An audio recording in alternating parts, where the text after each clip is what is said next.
அத்தியாயம் 1. தீ முற்றிலும் அணைக்கப்பட்டிருந்தது. ஆனாலும் எரிந்தது போக மிச்சம் இருந்த கருகின உத்தரங்கள் இடிந்த சுவர்களிலிருந்து இன்னும் லேசாக புகை வந்து கொண்டிருந்தது.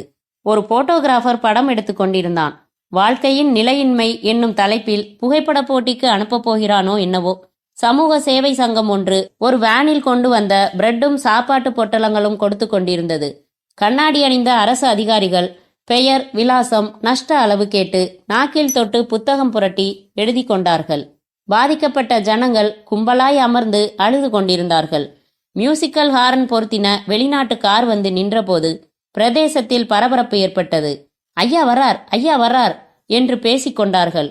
அமர்ந்திருந்தவர்கள் அவசரமாக எழுந்து கொண்டார்கள். காரை நெருங்கி குரல் எழுப்பிக் கொண்டு விரைந்தார்கள்.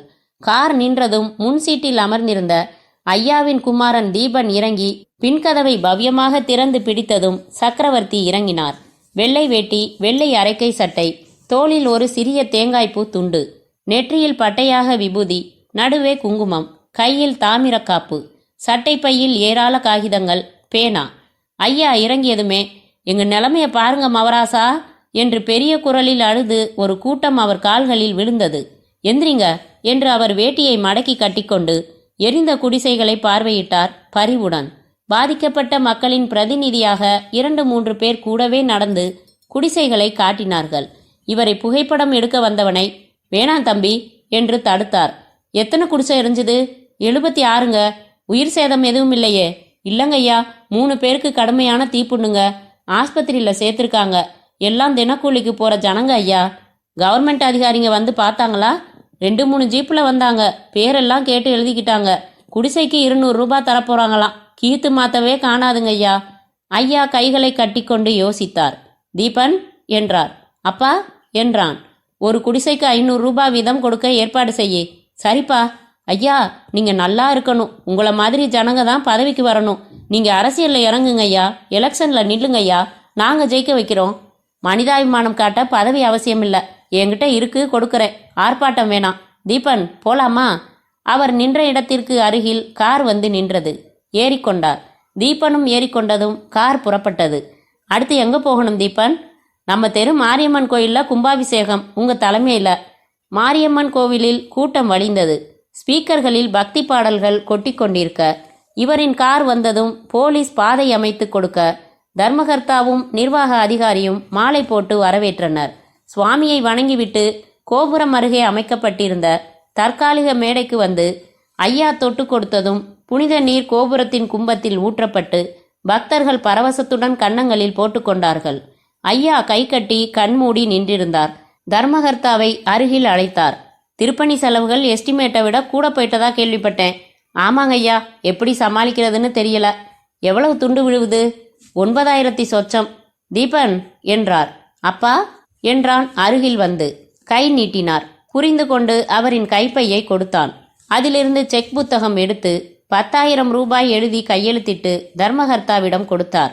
இதை விளம்பரப்படுத்திடாதீங்க, நான் புறப்படுறேன். மீண்டும் காரில் பயணம். நகரின் செல்வச் செழிப்பான ஏரியாவில் அவரது பங்களாவுக்குள் கார் வந்து நின்றது. நிறைய பேர் காத்திருந்தார்கள். காத்திருந்த கார்களில் ஒன்றில் ஆளும் கட்சியின் கொடி பறந்தது. ஐயா இறங்கி நடந்து வரவேற்பறையில் காத்திருந்த அமைச்சரை பார்த்துவிட்டு, அடடா, நீங்க என்ன தேடி வரணுமா? சொல்லி அனுப்பினா ஓடி வர மாட்டேனா சார்? வாங்க, உள்ள வாங்க. அவரின் தோளில் கை போட்டு தன் அலுவலக அறைக்குள் அழைத்து சென்றார். உட்காருங்க, முதல்ல காப்பி. தீபனே காப்பி கொண்டு வந்து இருவருக்கும் கொடுத்துவிட்டு மரியாதையாக நின்றான். ஏசி இயங்கிக் கொண்டிருக்க திண்டு மெத்தை விரித்து அமர்ந்திருந்த ஐயாவின் கையருகே 3 விதமான டெலிபோன்கள். அமைச்சரும் முதல் திண்டில் எதிரே அமர்ந்து காப்பி கோப்பையை வைக்க இடம் தேட தீபன் பெற்றுக்கொண்டான். என்ன விஷயம் சொல்லுங்க. அன்னைக்கே சொன்னேனே ஐயா, என் மூத்த மருமகன் டெல்லியில இண்டஸ்ட்ரியல் எஸ்டேட் ஷெட்டு வாங்கியிருக்காருன்னு. அந்த லைசன்ஸ் விவகாரமா ஐயா கிட்ட விபரமா சொன்னேனே. சொன்னீங்க. நான் என்ன அவ்வளவு பெரிய ஆளா?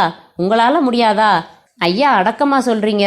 நம்ம செல்வாக்கெல்லாம் மாநில எல்லை தாண்டினா அம்பேல் ஆயிடும். டெல்லியில உங்களுக்குள்ள கனெக்ஷன்ஸ் தெரியும். எலெக்ஷன் வந்தா வேட்பாளர்கள் தேர்வுக்கே தமிழ்நாட்டை பொறுத்த வரைக்கும் உங்களை வார்த்தை கேட்டுக்கிறாங்கன்னு தெரியும். ஐயோ, ரொம்ப சொல்றீங்க. என் மருமகன் லைசன்ஸ் விவரம் கொண்டாந்துருக்கீங்களா? இதோ. அவர் தந்த சீட்டை வாங்கி பாக்கெட்டுக்குள் வைத்துக்கொண்டு, சரி அப்புறமா உங்களுக்கு ஃபோன் செய்கிறேன். அமைச்சர் கை குவித்துவிட்டு எழுந்து சென்றதும் தீபன் என்று அழைத்து அவனிடம் அந்த சீட்டை கொடுத்து, என்னடா செய்யலாம் என்றார். வேணாம்பா, இந்த ஆள் விஷத்தேல், நமக்கு சரியான கோஆபரேஷன் இல்ல என்ற தீபன் லைட்டர் எடுத்து தீஜ்வாலை செய்து அந்த சீட்டை எரித்த போது டெலிஃபோன் ஒலித்தது. ஐயா எடுத்து, எஸ், நான் தான் சக்கரவர்த்தி பேசுறேன். 150 இன்னிக்கா? 1 மினிட் இரு, கேட்குறேன் என்று ரிசீவரின் வாய்ப்பொத்தி, ஹைதராபாத் தீபன், 150 ரூபாய் ரெடியா இருக்குமா? இன்னிக்கே வேணுமா என்றார். அனுப்பிடலாம்ப்பா. சரி என்றவர் ரிசீவரில், ஓகேப்பா, அனுப்ப சொல்றேன். வழக்கம் போலத்தான், அதெல்லாம் எங்க டிரைவர் பார்த்துப்பான். எப்போ வர்ற? ரைட் என்று வைத்தார். எப்படி அனுப்ப போற தீபன்? கோழி தீவனம். சரி, ஜாக்கிரதை. யார் அனுப்புற? சிவானந்தம். அவன் ஒருத்தன் நம்மகிட்ட தண்ணி போடாத டிரைவர். நெத்தி நிறைய குங்குமமும் சந்தனமும். ஒரு பைய கேள்வி கேட்க மாட்டான். எதுக்கும் பின்னாடி ரகுநாத்தையும் அனுப்பு என்றார். அந்த காவல்துறைக்கு சொந்தமான கட்டிடத்தின் மாடியறையில் கிரைம்ஸ் ஐஜி அந்த ரகசிய ஆலோசனை கூட்டத்தை கூட்டியிருந்தார்.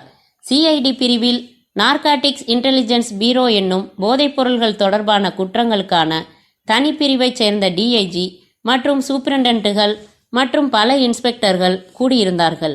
ஐஜி தண்ணீர் குடித்துவிட்டு பேசினார். தமிழ்நாட்டில் இப்போ கொஞ்ச நாளாக போதைப் பொருள்களோட நடமாட்டம் அதிகமாயிருக்கு. மலைப்பகுதிகளில் ஏராளமான கஞ்சா பயிர்களை ஒழிச்சு அதை வளர்த்தவங்க மேலே கடுமையான நடவடிக்கைகள் எடுத்துக்கிட்டு வரோம். ஆனாலும் அபின், ஹெராயின் மாதிரியான போதைப் பொருள்களை பல இடங்களில் மடக்கி கைப்பற்றி இருக்கோம்.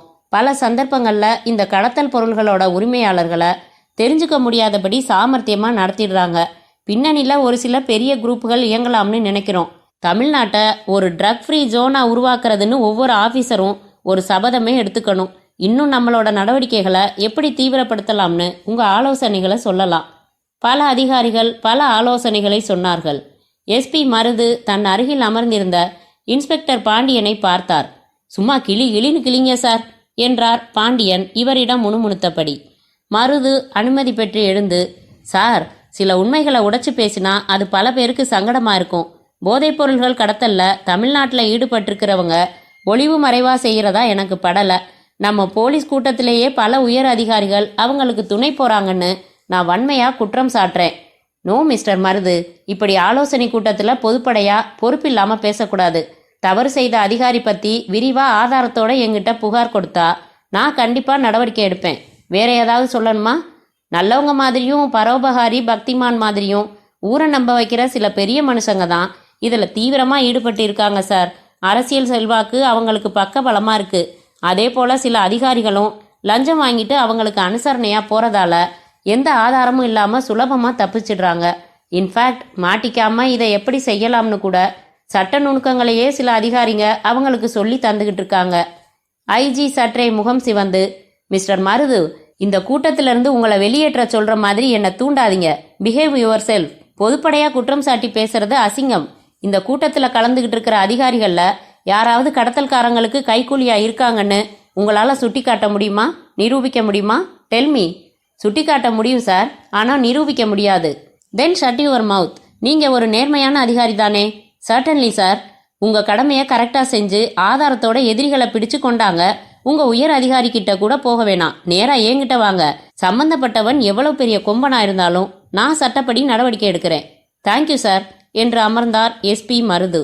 பாண்டியன் ரகசியமாக, பின்னிட்டீங்க, டிஜிபி முகத்தை பார்க்கணுமே என்றார். கூட்டம் முடிந்ததும் ஐஜியின் பிஏ மருது அருகில் வந்தார். ஐஜி உங்களை அவர் ரூமுக்கு வர சொன்னாரு. ஐஜி அறையில் உருத்தாத பச்சையில் வர்ணம் அடிக்கப்பட்டிருந்தது. ஜன்னல்களுக்கு மூங்கில் தட்டில்கள் தொங்கவிடப்பட்டிருந்தன. ஐஜி தங்கவேல் தன் நரைத்த மீசையை நீவிக்கொண்டே மருது விநியோகித்த சல்யூட்டை ஏற்றுக்கொண்டார். அவர் அருகே வந்து அவர் தோளில் கை வைத்தார். I like you young man. கூட்டத்தில் திட்டதுக்காக வருத்தப்பட வேணாம். வருத்தப்பட்டீங்களா? நோ சார் என்றார் மருது. உங்க ஆதங்கம் புரியுது. சில பேர் காக்கி சட்டைக்கு உரிய மரியாதை தரதில்ல தான். பட் ஜென்டில்மேன், 32 வருஷ சர்வீஸ்ல என் மேல ஒரு சின்ன ரிமார்க் யாரும் சொல்ல முடியாது. அன்பளிப்புன்னு ஒரு பேனா கூட கை நீட்டி வாங்கினதில்ல. என் பேங்க் அக்கவுண்ட் இஸ் ஓப்பன். நக்சலைட்ஸை பந்தாடினேன். ஒரு சமயம் எனக்கு ஒரு பார்ட்டி ஒரு கிராமத்தையே எழுதி வைக்கிறேன்னா கொலை கேஸில் சம்மந்தப்பட்டிருந்த அந்த பண்ணையார நாய் அடிக்கிற மாதிரி நடுத்தருவில் போட்டு அடித்து இழுத்துக்கிட்டு வந்தேன். நான் என் உடுப்புக்கு தான் பயப்படுவேன். சார், நான் உங்களை தப்பாக நினைக்கல. ஐ நோ, நான் நேர்மையானவன்னு உங்ககிட்ட பேர் வாங்குறதுக்காக இதை சொல்லலை. நீங்கள் எந்த விவகாரத்துக்கும் என்கிட்ட நேரடியாக வரலாம்னு சொல்கிறதுக்காக சொன்னேன். Thank you sir. வேஷதாரிங்கன்னு நீங்க யாரையாவது மனசுல வச்சுக்கிட்டு தானே சொன்னீங்க? எஸ் சார் என்று விட்டு அவசரமாக, நோ சார். ஏன் தயங்குறீங்க? ஐயான்னு எல்லாரும் கூப்பிடுற சக்கரவர்த்தியை தானே சொன்னீங்க? ஆமா சார், நான் அவரை சந்தேகப்படுறேன் சார். ஆனா சரியா அவரை நெருங்க முடியாதபடி ஆதாரங்கள் கிடைக்கிறதில்ல. 1 வருஷம் முன்னாடி அவரோட எல்லா ஸ்தாபனங்கள்லையும் ஒரே சமயத்துல மாஸ் ரெய்டு நடத்தினோம். ஆனா இல்லீகலா அவரை கமிட் பண்ண வைக்கிற மாதிரி எதுவும் கிடைக்கல. அதுக்கு காரணம் நம்ம ரெய்டு நடவடிக்கை பத்தி ஏற்கனவே நம்ம டிபார்ட்மெண்ட்ல இருந்தே அவருக்கு செய்தி போயிடுச்சு. அதனால அவர் முன்னேற்பாடா இருந்துட்டாரு. Of course he is politically influential. ஆனா மிஸ்டர் மருது, சக்கரவர்த்தியை இந்த கடத்தல் விவகாரங்கள்ல சம்மந்தப்படுத்தி ஒரு ஆதாரம் இருந்தா போதும். நான் இதை வேற விதமா டீல் பண்ணிடுவேன். ஸ்டேட் லெவல்ல தான் அவன் விளையாடுவான். சிபிஐ கேஸா மாத்தி அவனை சந்தி சிரிக்க வச்சிடுவேன். அவன் நேரடியா சம்பந்தப்பட மாட்டேங்கிறான், எப்படியாச்சும் நழுவிடுறான். சார், சரியான சந்தர்ப்பம் வரப்போ அவனை ட்ராப் பண்ணலாம். இங்க டிபார்ட்மெண்ட்ல அவனுக்கு உதவுறது யாருன்னு கூட ஆதாரத்தோட உங்க முன்னாடி கொண்டாந்து வைக்கிறேன். செய்யுங்க. All the best. நீங்க புறப்படலாம். மருது சல்யூட் அடித்து விட்டு புறப்பட்டு தன் ஜீப்பிற்கு வந்தார். இன்ஸ்பெக்டர் பாண்டியன் சிரித்து, டோஸ் விட்டாரா? இல்ல, போய்கிட்டே சொல்றேன். ஜீப் ஓடிக்கொண்டிருக்க நிதானமான குரலில் ஐஜியுடன் பேசிக்கொண்டிருந்ததை தெரிவித்தார் மருது. தனது அலுவலகம் வந்து மேஜையில் அமர்ந்து கோப்புகளில் ஆழ்ந்த சிறிது நேரத்தில் டெலிபோன் ஒலித்தது. எடுத்தார். ஹலோ, எஸ்பி சாரா என்றது முரட்டு குரல். எஸ், ஒரு லாரி நம்பர் சொல்றேன், குறிச்சுக்கோங்க. சொல்லப்பட குறிக்கப்பட இன்னைக்கு ராத்திரி 10 மணிக்கு அதுல 150 மூட்டை கோழி தீவனம் ஹைதராபாத் புறப்படுது. மூட்டைகளை செக் பண்ணி பாருங்க. நீங்க யாரு? அது உங்களுக்கு அனாவசியம். எதிர்முனை துண்டிக்கப்பட்டது. மருது யோசனையாக தன் தாடையை தடவிக்கொண்டார். வழிவிடு முருகா என்று எழுதிய அந்த லாரி நகர எல்லையின் செக் போஸ்டை வினாடிகளில் கிளியரன்ஸ் பெற்று கடந்து ரஸ்தாவில் சீரான வேகத்தில் விரைந்தபோது இரவு மணி 10:40. டிரைவர் சிவானந்தம் நெற்றி நிறைய குங்குமம் அப்பி அருகில் கிளீனர் பையனிடம் ஆந்திர பெண்கள் பற்றி கிரீனாக பேசிக்கொண்டே லாரியை அலட்சியமாக ஓட்டியவன், டேய், இந்த இடத்துல ஏதரா இன்னொரு செக் போஸ்ட் என்றான் திடீரென்று. அட ஆமா, இப்போ புதுசா போட்டிருக்காங்க போலிருக்கு. எவ்வளவு பேருக்கு தான் மாமூல் அழுவுறது? லாரியை கிரீச் என்று அந்த தடுப்பு போஸ்ட் மேல் மோதி விடுபவன் போல சென்று நிறுத்தினான். அவனை நோக்கி வந்தார் எஸ்பி மருது. கூடவே 10-15 கான்ஸ்டபிள்கள். இன்ஸ்பெக்டர் பாண்டியன் நின்று கொண்டிருந்தார். லாரி எங்கப்பா போகுது? ஹைதராபாத்துங்க. பர்மிட் எங்க? ட்ரீப் ஷீட் எங்க? இதோ சார். லோடு என்ன? கோழி தீவனம் சார். எத்தனை மூட்டை? 150. இன்வாய்ஸ் காப்பி இருக்கா? இருக்குதுங்க சார். எங்க? ஒரு மூட்டையை இறக்கி போடு, தீவனத்தை பார்க்கணும். அதான் சொல்றேனே சார், தீவனம் தான். அட பார்க்குறமே நாங்க. சிவானந்தம் உடனே சிநேகமாக சிரித்து, சார் கொஞ்சம் அப்படி வரீங்களா? வந்துட்டா போச்சு என்று அவனோடு தனியாக போனதும் சிவானந்தம் தன் மடியில் இருந்து 100 ரூபாய் நோட்டுகள் எடுத்து 10 எண்ணி கொடுத்து, இதுல 1000 ரூபாய் இருக்கு. சரி பிடிங்க, வண்டியை போக விடுங்க. இருப்பா, மூட்டையில என்ன இருக்குன்னு பார்த்துட்டு பெருசா மொத்தமா முதலாளி கிட்ட வாங்கிக்கிறேன். யாரு முதலாளி? யார் வண்டி இது?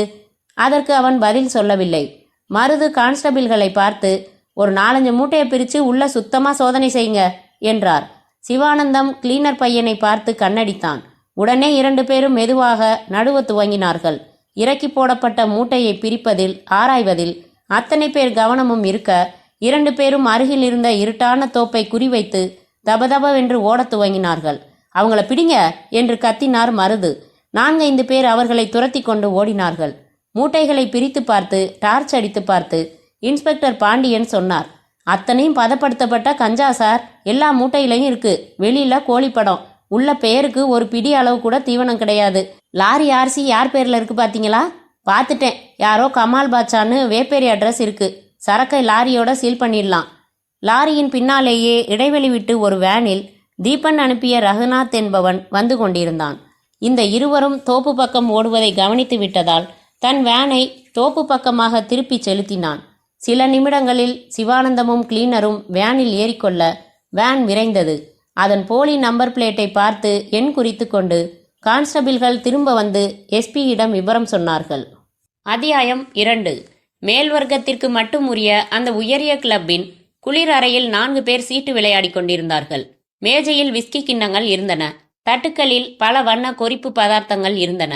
உதவியாளன் பவ்யமாக சோடா உடைத்து கேட்பவர்களுக்கு கலந்து கொடுத்து ஐஸ் துண்டுகள் மிதக்க விட்டு பணிவிடை செய்து கொண்டிருந்தான். சார், உங்களுக்கு ஃபோன். எக்ஸ்கியூஸ் மீ என்று எழுந்து சிகரெட்டை ஆஸ்ட்ரே பள்ளத்தில் வைத்துவிட்டு அடுத்த அறைக்கு நடந்தான் Deepan. Hello, Deepan here. Sir, நான் ரகுநாத் பேசுறேன். ஒன்றும் பிரச்சனை இல்லையே? பெரிய பிரச்சனை ஆயிடுச்சு சார். லாரியும் சரக்கும் மாட்டிக்கிச்சு. டேமிட் என்று நெற்றியில் கை வைத்து கொண்டு, என்னடா சொல்ற முட்டாள்? 150 மூட்டடா இடியட். கிட்டத்தட்ட 6 கோடி சரக்கு. Don't play. இல்ல சார், விவரம் தெரிஞ்சு வந்து மடக்கி இருக்காங்க. விவரம் எப்படிடா தெரிய முடியும்? ஃபூல். தெரிஞ்சுதான் வந்து புது செக் போஸ்ட் நிறுத்தி. எந்த பாஸ்டர்ட்? எஸ்பி, அவர் பேரு மருது. சிவானந்தமும் கருணாகரனும் தப்பிச்சு என் வேனுக்கு வந்துட்டாங்க. சிவானந்தம் 1000 ரூபாய் கொடுத்து பார்த்திருக்கான். மூட்டையில என்ன இருக்குன்னு பார்த்துட்டு பெருசா மொத்தமா உன் முதலாளி கிட்ட வாங்கிக்கிறேன்னு சொன்னாராம். மை காட், இவ்வளவு மொத்தமான சரக்கு மாட்டினதே இல்லடா. 6 crores. ஏதாச்சும் செய்யணும். நான் அப்பாவை கன்சல்ட் பண்ணிக்கிறேன். நீங்க வந்து தொலைங்க. தீபன் ரிசீவரை எரிந்துவிட்டு தன் நாற்காலியில் போட்டிருந்த ஜெர்கினை எடுத்து தோளில் விசிறிக்கொண்டு, சாரி ஃப்ரெண்ட்ஸ், நான் அவசரமா போக வேண்டியிருக்கு என்று கார் சாவியை எடுத்துக்கொண்டான். சிகரெட்டை பற்ற வைத்துக் கொண்டே நடந்தான். காரை ஓட்டின அவன் கரங்கள் லேசாக நடுங்கிக் கொண்டிருந்தன. அப்பா இந்த நேரம் வீட்டில் இருக்க மாட்டார். எங்கே இருப்பார் என்று தெரியும். மிகவும் அத்தியாவசியம் என்றால் ஒழிய அங்கே வரக்கூடாது என்று உத்தரவிருக்கிறது. ஆனால் இப்போது மிகவும் அத்தியாவசியமான கட்டம்தான். அந்த தனியான நவீன வீட்டின் முன் காரை நிறுத்தினான். ஏற்கனவே அப்பாவின் கார் நின்று கொண்டிருந்தது. காரை விட்டு இறங்காமல் சங்கேதமாக 2 முறை ஒலித்தான். மாடியில் ஒரு ஜன்னல் வெளிச்சமானது. இவன் சிகரெட்டை ஆழமாக இழுத்தான். கதவை திறந்தவள் நைட்டி அணிந்திருந்தாள். எழுப்பணுமா? நல்லா தூங்குறாரு, நிறைய பீர் சாப்பிட்டாரு என்றாள். கண்டிப்பா எழுப்பியாகணும் என்றான் அவளை பார்க்காமல்.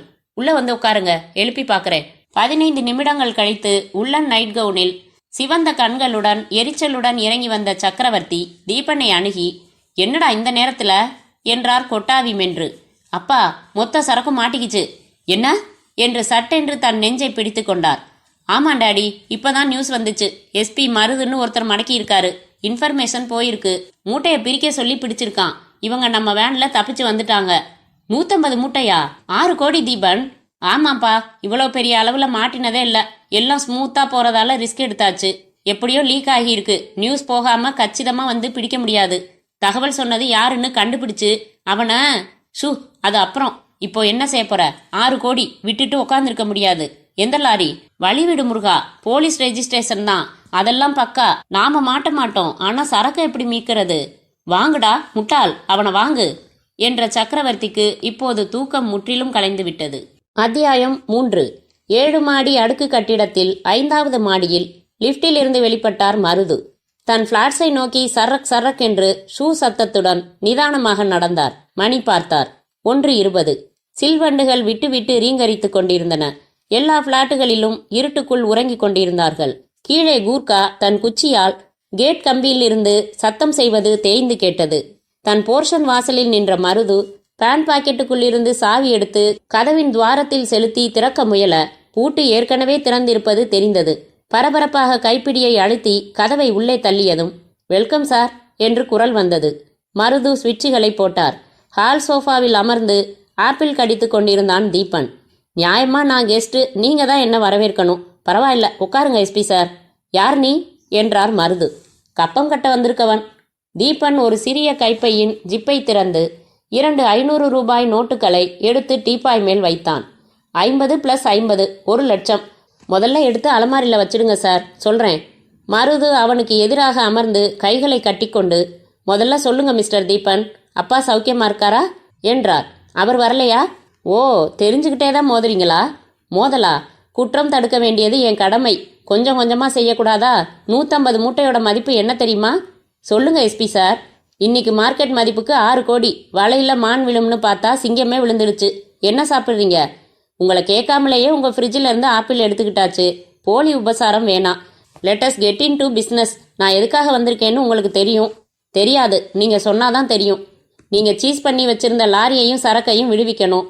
உங்க ப்ரமோஷனை அப்பா தீவிரப்படுத்துறதா சொன்னாரு. இந்த பணத்தை கொடுக்க சொன்னாரு. மருது சிரித்தார். தீபன், சின்ன குழந்தை மாதிரி பேசாதீங்க. விவகாரம் பெருசுங்கிறதால சக்கரவர்த்தியே வருவார்னு எதிர்பார்த்தேன். நீங்க தான் வந்திருக்கீங்க. யூசி, லாரியையும் சரக்கையும் கைப்பற்றி ஏன் பொறுப்புல தான் வச்சிருக்கேன். ஆனா கேஸை ரெஜிஸ்டர் செஞ்சு மேலிடத்துக்கு தகவலும் கொடுத்துட்டேன். நாளன்னைக்கு காலையில ஐஜி முன்னிலையில சரக்கை எரிக்கிறதுக்கு பர்மிஷன் வாங்கிட்டேன். நோ நோ, 6 கோடி சரக்கை சொக்கப்பண்ண விட்டுடாதீங்க. இருங்க தீபன், நான் இன்னும் முடிக்கல.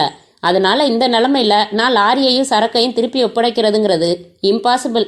சார், நீங்க நினைச்சா முடியும். எஸ், நான் நினைச்சா முடியும். வேற ஒரு குறுக்கு வழி இருக்கு. என் பேரையும் கெடுத்துடாம டிபார்ட்மெண்ட்ல நல்ல பேர் வாங்கிக்கிட்டு உங்களுக்கு சகாயம் பண்ண முடியும். பட் ஒய், எதுக்காக செய்யணும்? இதோ 1,00,000. வீடு பத்தி எரியறப்போ ஒரு கை தண்ணி வீசினா அணைஞ்சிடுமா? என்ன பாப்பான்னு நினைச்சுக்கிட்டீங்களா? சரக்கோட மதிப்பு 6 கோடி தம்பி. அரை மணி நேரத்துல சாம்பலாக்க தயாரா இருக்கேன். எனக்கு கேவலம் 1,00,000 தரீங்களா? ஓகே, உங்க டிமாண்ட் என்ன? 25 லட்சம் என்றார் மருது தயங்காமல். Oh God, this is too much. அப்படின்னா எழுந்து வெளியே போங்க, நான் தூங்கணும். எஸ்பி சார், நான் எங்க அப்பாவை கன்சல்ட் செய்யணும். தாராளமா என்ற மருது டெலிபோனின் ரிசீவரை எடுத்து அவனிடம் கொடுத்துவிட்டு சிகரெட் ஒன்றை பற்ற வைத்து கொண்டார். தீபன் எண்கள் சுழற்றி, ஹலோ அப்பா, நான் தான் பேசுறேன். சொல்லு, என்னாச்சு? மருதுவை பாத்தியா? அவர் வீட்டில இருந்து தான் பேசுறேன். என்ன சொல்றாரு? Case register செஞ்சுட்டாராம். நாளன்னைக்கு காலையில ஐஜி முன்னிலையில சரக்கை எரிக்க போறாராம். ஆனா வேற ஒரு குறுக்கு வழியில உதவுறதா சொல்றாரு. என்ன வழியா இருந்தா என்ன? நமக்கு வேண்டியது சரக்கு. அதுக்கு 25 கேட்கிறாருப்பா. அதிகம், ரொம்ப அதிகம். இல்லைன்னா பிடி கொடுக்க மாட்டாருன்னு நினைக்கிறேன். அப்படியா?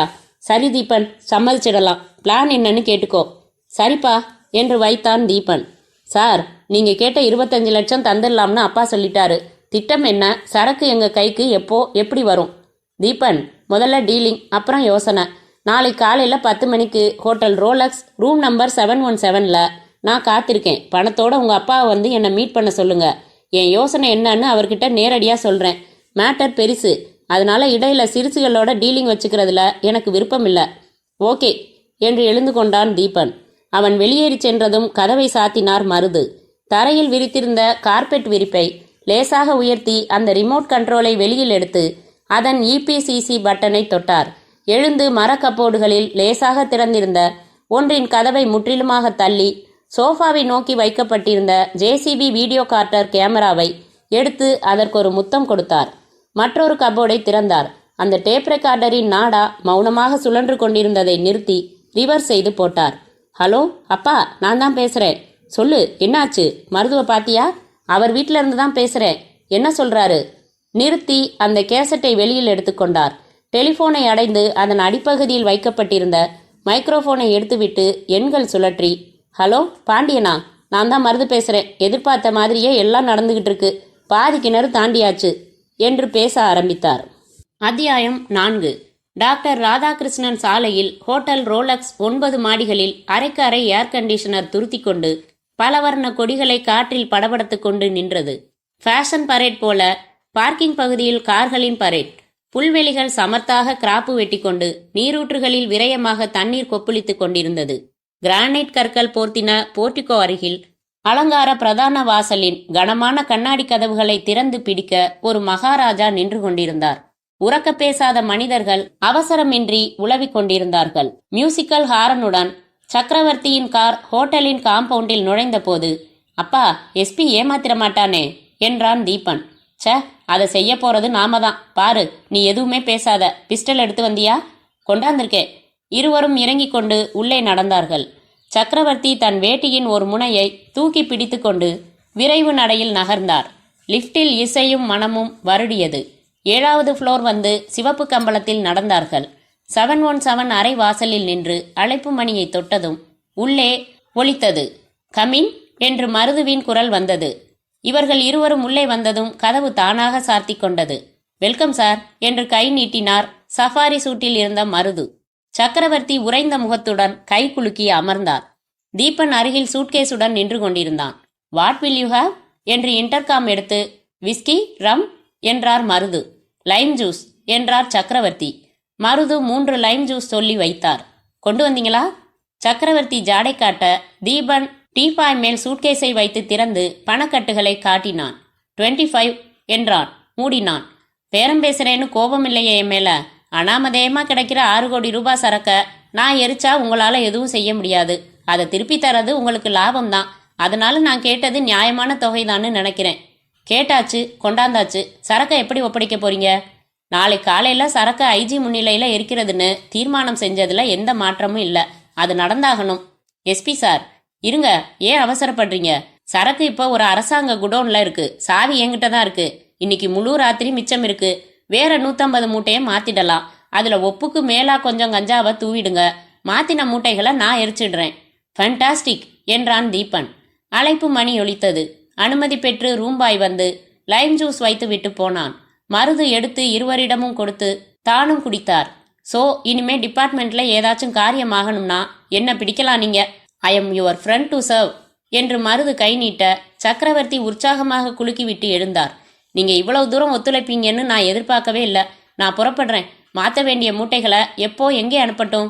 நான் சில ஏற்பாடுகள் செய்துக்கணும். ராத்திரி 10 மணிக்கு ஒரு லாரியில தயாரா மூட்டைகளோட காத்திருங்க. நான் ஃபோன் செஞ்சு இடம் சொல்றேன். அதுக்கப்புறம் வரலாம். சக்கரவர்த்தி புறப்படும் முன் மருதுவின் தோளில் தட்டி, பிழைக்க தெரிஞ்ச ஆபீசர், எனக்கு உங்களை பிடிச்சிருக்கு. சார், நான் எப்பவும் எதிரியோட பலம் தெரிஞ்சு செயல்படுறவன். உங்க பலம் தெரியும். உங்களை எடுத்துக்கிட்டா எனக்கு இந்த உலகத்துல இடம் இருக்காது. நான் எப்பவும் வாழ நினைக்கிறவன். இப்ப இந்த ஏற்பாட்டுல யாருக்கும் நட்டம் இல்ல பாருங்க. ஆமா, வரேன். சக்கரவர்த்தியும் தீபனும் வெளியேற கூடவே நடந்து அவர்களை லிப்டில் நுழைந்து இறங்கும் வரை பார்த்திருந்து விட்டு தன் அறைக்கு வந்தார். கதவை சாத்தினார். ஒரு ஜன்னலில் திரைச்சீலை தொங்கும் வெல்மெட் உள்ளே பொசிஷன் பார்த்து மறைவாக வைக்கப்பட்டிருந்த வீடியோ கேமராவை வெளியில் எடுத்தார். கட்டிலில் சாய்ந்து கொண்டு டெலிஃபோன் எடுத்தார். ஹலோ, இன்ஸ்பெக்டர் பாண்டியன் பேசுறேன். மருது பேசுறேன். ஹலோ சார், என்ன ஆச்சு? எங்கேருந்து பேசுறீங்க?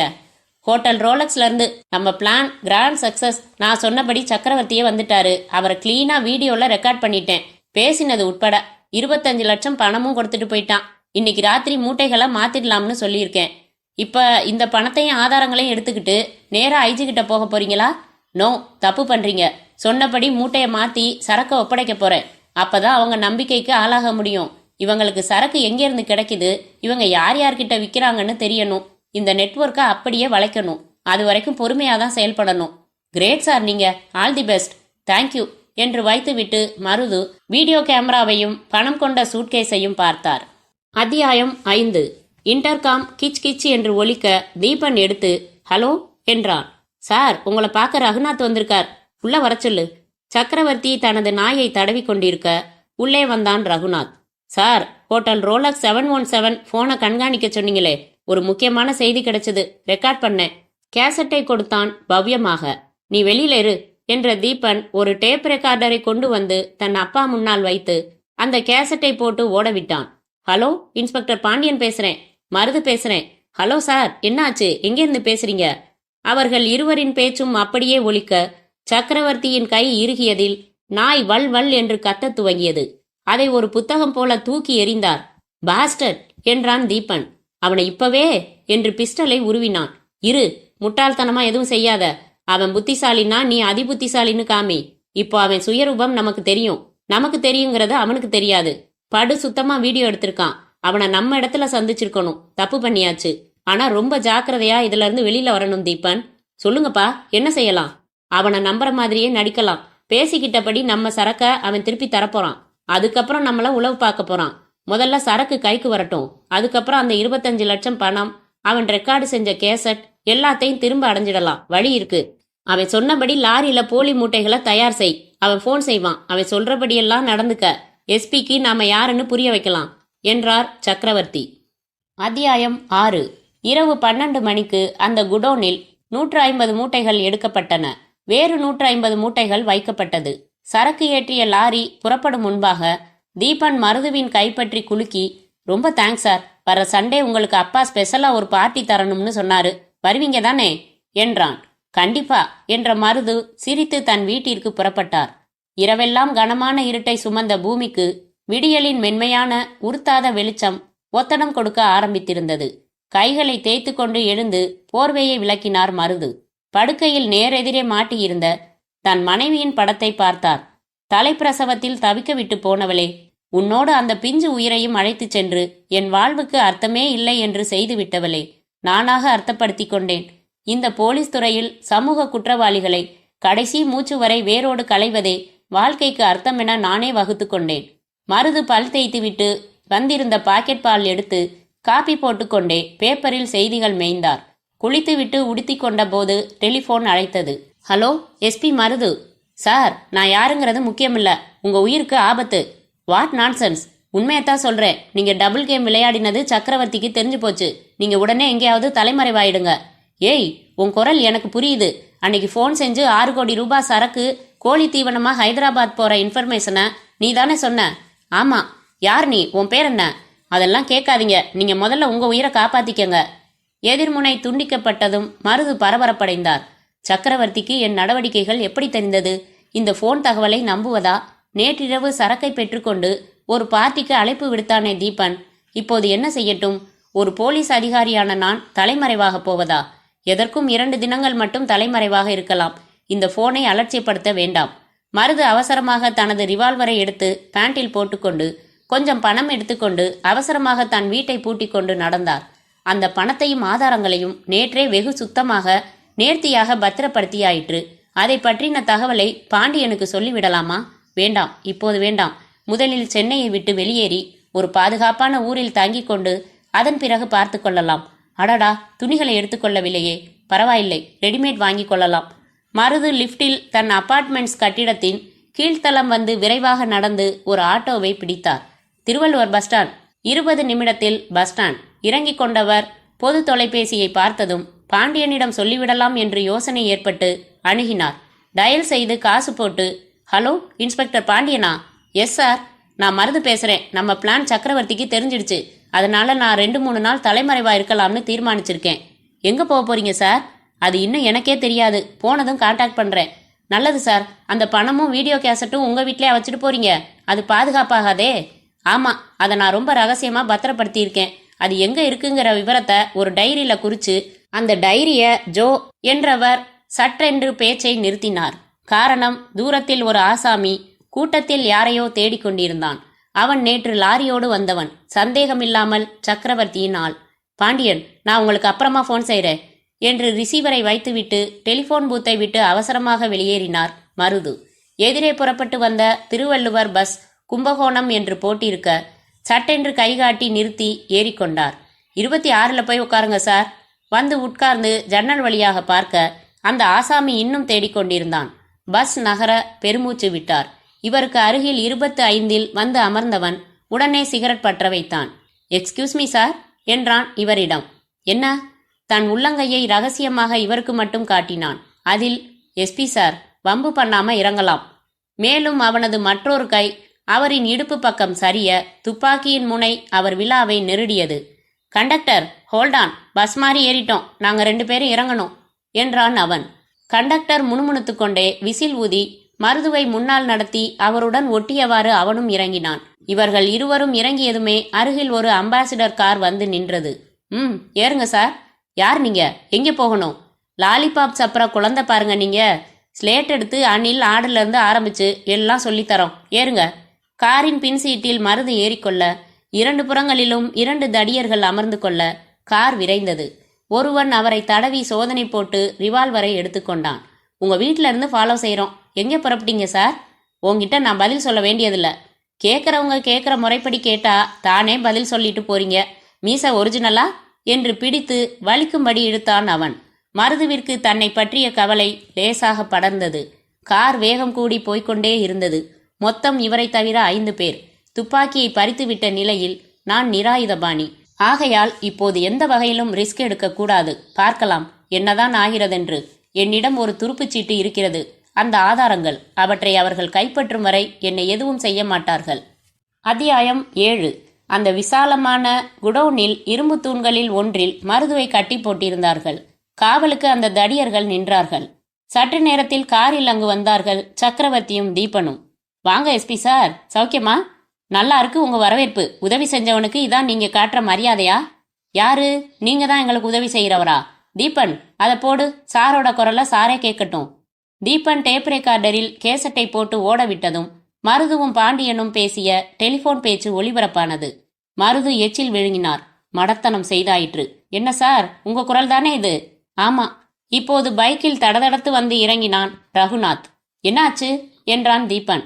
இவர் வீடு முழுக்க 1 இன்ச்சு விடாம களைச்சு தேடிட்டோம். நீங்க பணம் வச்சு கொடுத்த சூட்கேஸ் மட்டும் காலியா கிடக்கு. பணமோ வீடியோ கேசட்டோ அந்த வீட்டுல இல்ல.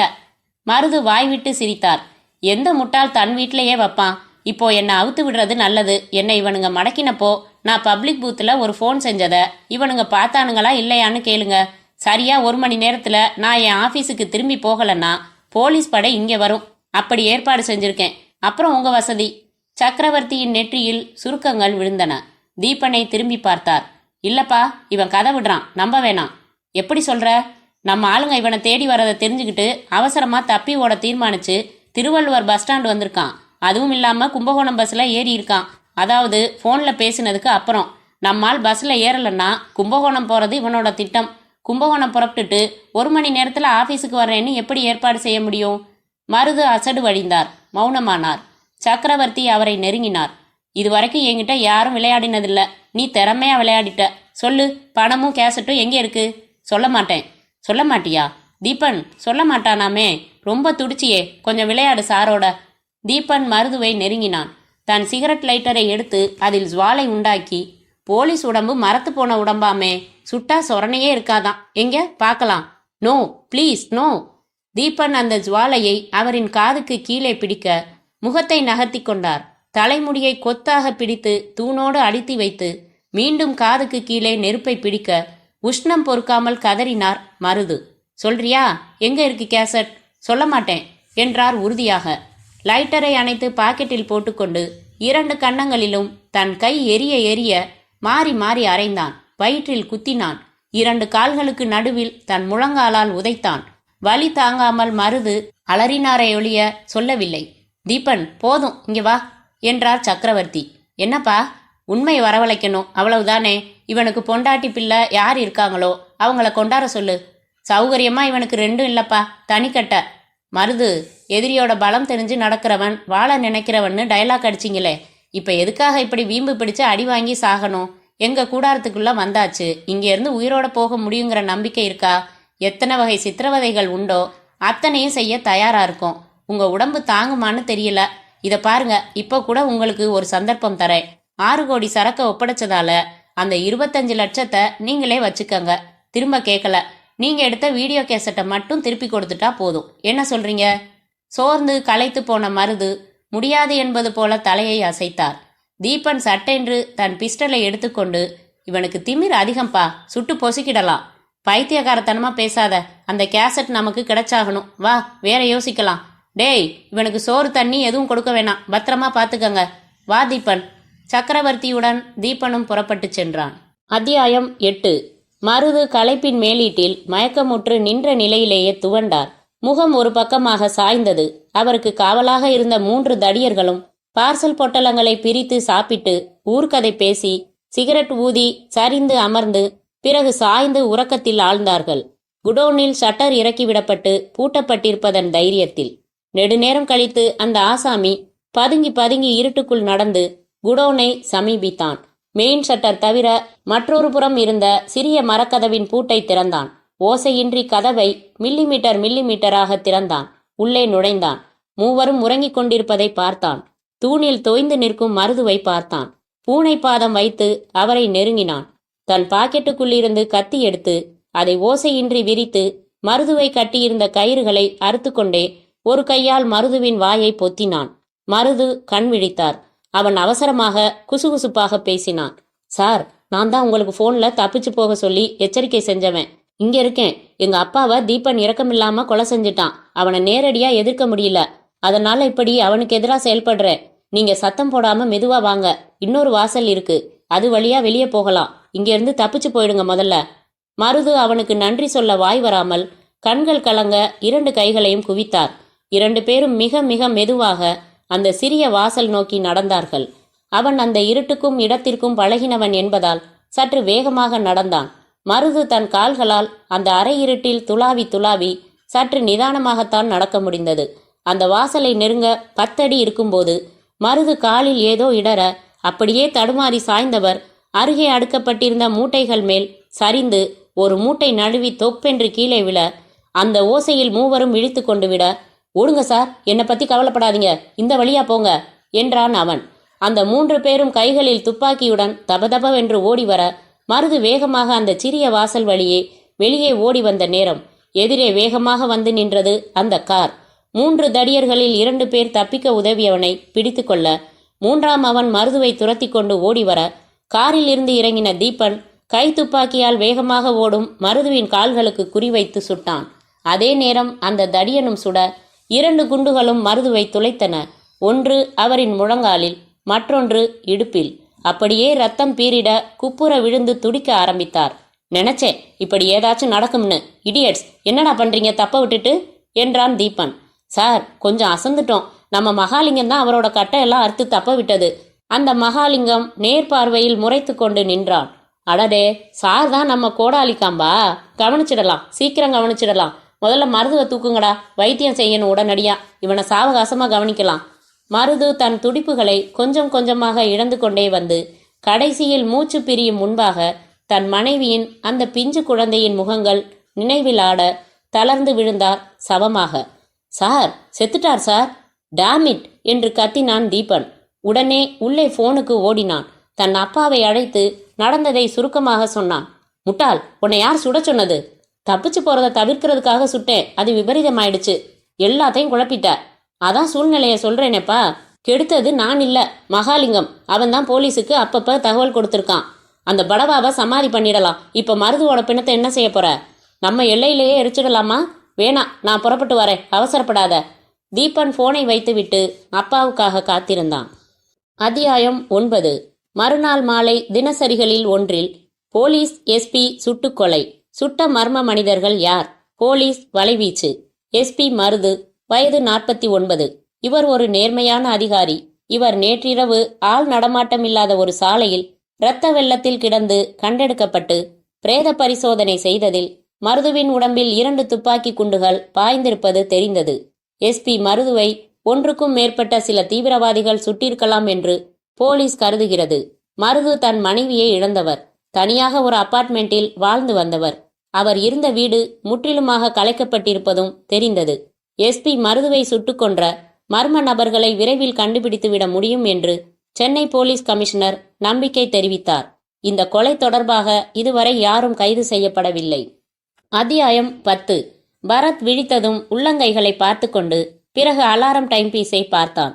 டைம்பீஸின் மேல் வட்டமாக ஒட்டப்பட்டிருந்த காகிதத்தில், குட் மார்னிங் சோம்பேறி, 8 மணிக்கு ரெடியாய் இருக்கவும் என்று சுசீலா எழுதி வைத்திருந்தாள். அந்த காகிதத்தை விலக்கி பார்க்க மணி 6:35. கொட்டாவியோடு எழுந்தான். பின்புறம் வாஷ்பேஷனில் பல் விளக்கிக் கொண்டே, நாராயணா, அலாரம் டைம்பீஸ்ல நீதான் ஒட்டினதா என்றான். ஆமா சார், அக்கா தான் கொடுத்து நீங்க தூங்கினதும் ஒட்ட சொன்னாங்க. 2 பேருமா ஏதோ கல்யாணத்துக்கு போகணுமாமே. ஆமா, ஒரு ஞாயிற்றுக்கிழமைய கூட அனுபவிக்க விட மாட்டா. இவ ஃப்ரெண்டுக்கு கல்யாணம்னா நான் எதுக்கு? நான் வரலன்னு சொல்ல வேண்டியதுதானே. அதுக்கும் மனசு வரலடா. கல்யாணம்ங்கிறப்போ எல்லாம் ஜுவலிப்பா மேக்கப் பண்ணிக்கிட்டு சும்மா ஜக ஜகன்னு வருவாங்க. கிட்டத்து பச்சை கண்ணுக்கு நல்லதுன்னு ஒரு பழமொழியே இருக்கே. காப்பி எடுத்துட்டு கர்லாக்கட்டை தம்பிள்ஸ் எல்லாம் மொட்டை மாடியில கொண்டு போய் வை. 1/2 மணி நேரம் எக்ஸசைஸ் பண்ணிட்டு அப்புறம்தான் குளிக்க போறேன், நேரம் இருக்கு. பரத் வாய் கொப்பளித்து விட்டு ஷார்ட்ஸ் அணிந்து வெற்று மார்பில் ஒரு துண்டு உருவி போட்டுக்கொண்டு காப்பியை குடித்தான்.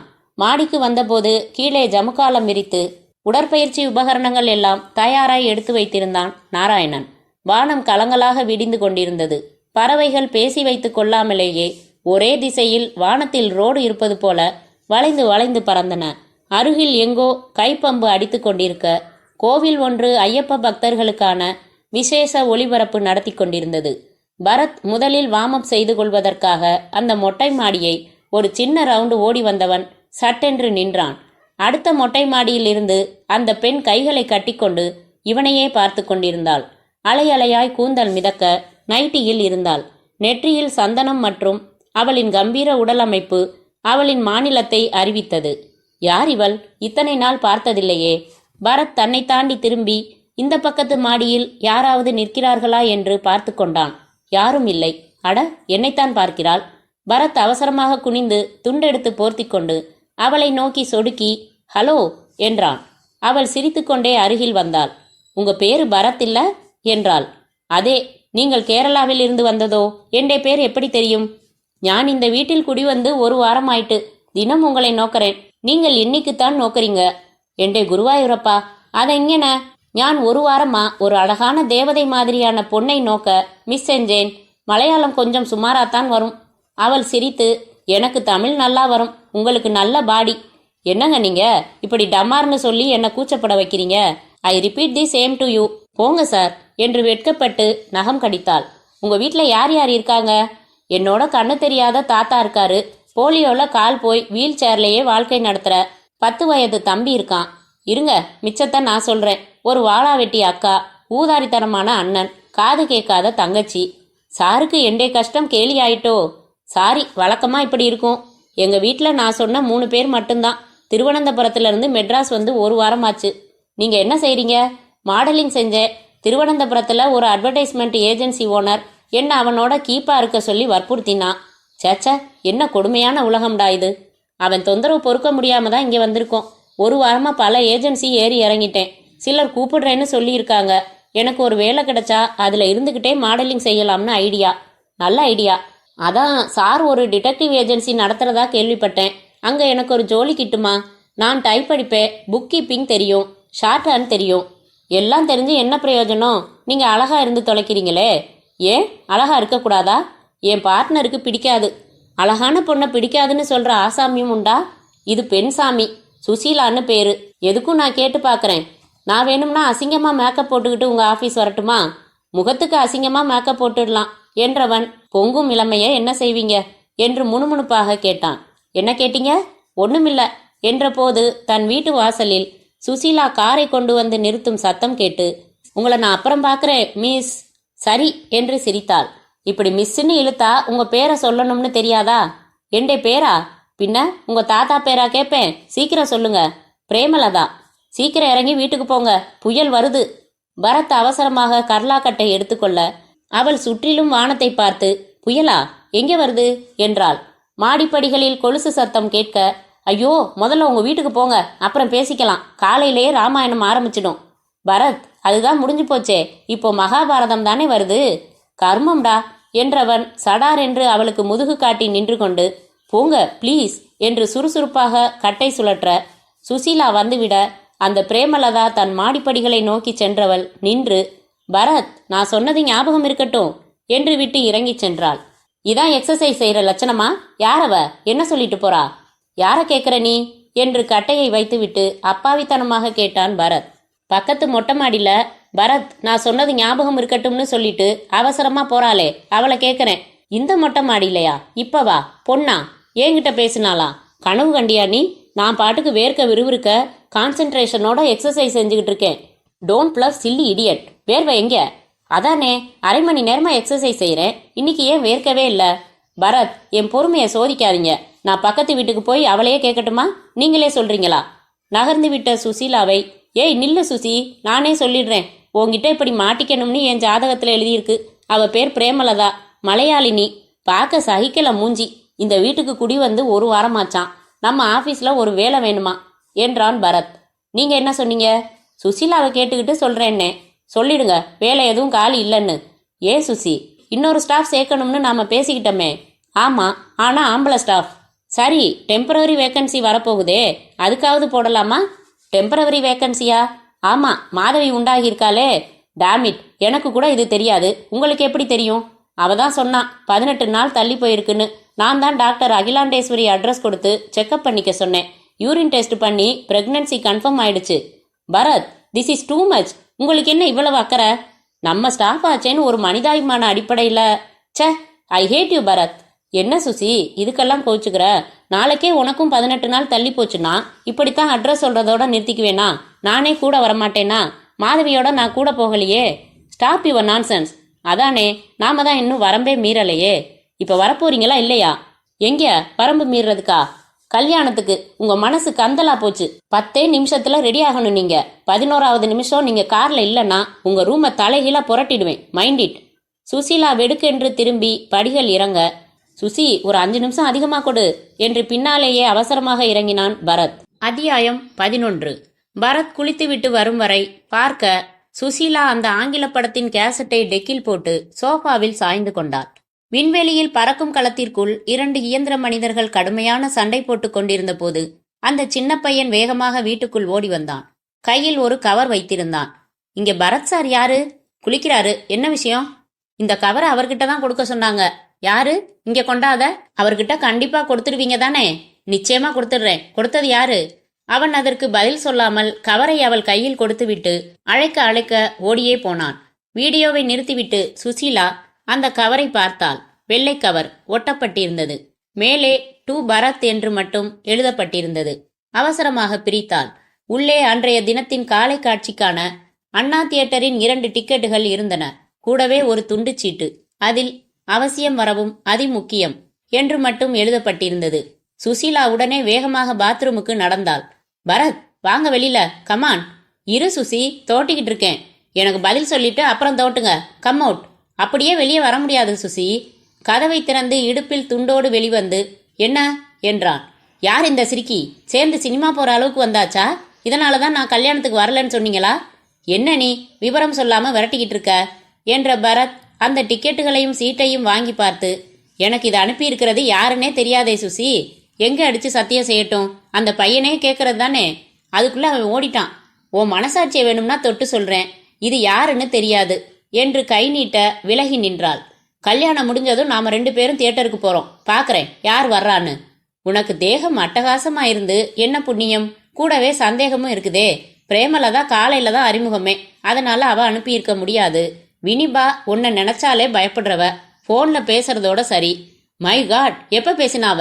இப்ப இல்ல, அது 1 மாசத்துக்கு முன்னாடி. தன் காதல உனக்காக தியாகம் செய்துட்டதா சொல்ல சொன்னான். நீயும் நானும் ஒருவேளை கல்யாணம் பண்ணிக்கிட்டா நமக்கு பெண் குழந்தை பிறந்தா வினிபான்னு பேர் வைக்கணும்னு சத்தியம் மட்டும் வாங்கியிருக்கா. ஸ்டாப் யுவர் பேத்தல் சன் ஸ்டார்ட். பரத் அவசரமாக தலை சீவி உடையணிந்து வாட்ச் கட்டி பர்ஸ் எடுத்து வைத்துக்கொண்டு குனிந்து கேசட்டை டெக்கிலிருந்து எடுத்துக்கொண்டிருந்த சுசீலாவை தட்டி கம் என்றான். சுசீலா தடவிக்கொண்டு யூ மேனர்லெஸ் காட்டான் என்று கார் சாவியை அவன் மேல் எறிந்தாள்.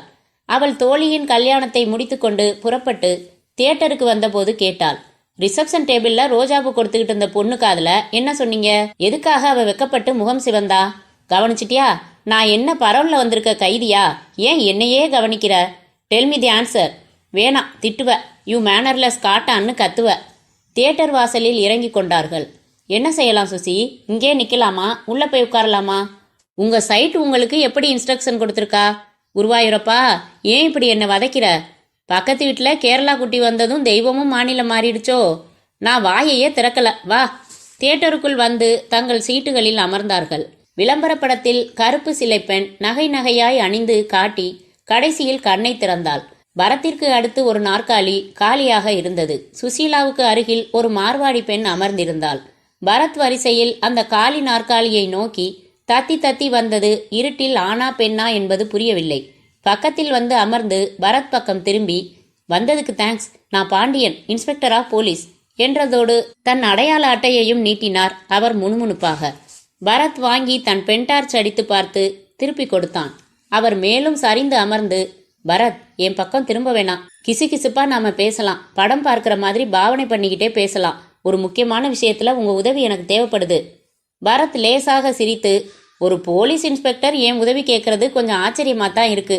விபரமா சொன்னா வியப்படைய மாட்டீங்க. எஸ்பி மருது சுட்டுக் கொல்லப்பட்ட செய்தியை பேப்பர்ல படிச்சீங்களா? எஸ், படிச்சேன். அவருக்கு கீழே அதே பிரிவில் தான் நான் வேலை பார்க்குறேன். அவரை கொலை செஞ்சது எந்த குரூப்னு எங்க டிபார்ட்மெண்ட்டுக்கே தெரியும். ஆனா நடவடிக்கை எடுக்க மாட்டாங்க. விஐபி சக்கரவர்த்தி தெரியுமா? தெரியும், கேள்விப்பட்டிருக்கேன். போதைப் பொருள்கள் கடத்தல்ல one of the kings Tamil Nadu. எங்க டிஐஜியே இதுக்கு உடந்தை. ஆனா எங்க ஐஜி தங்கவேல் ரொம்ப ஸ்ட்ரைட் ஃபார்வர்ட்.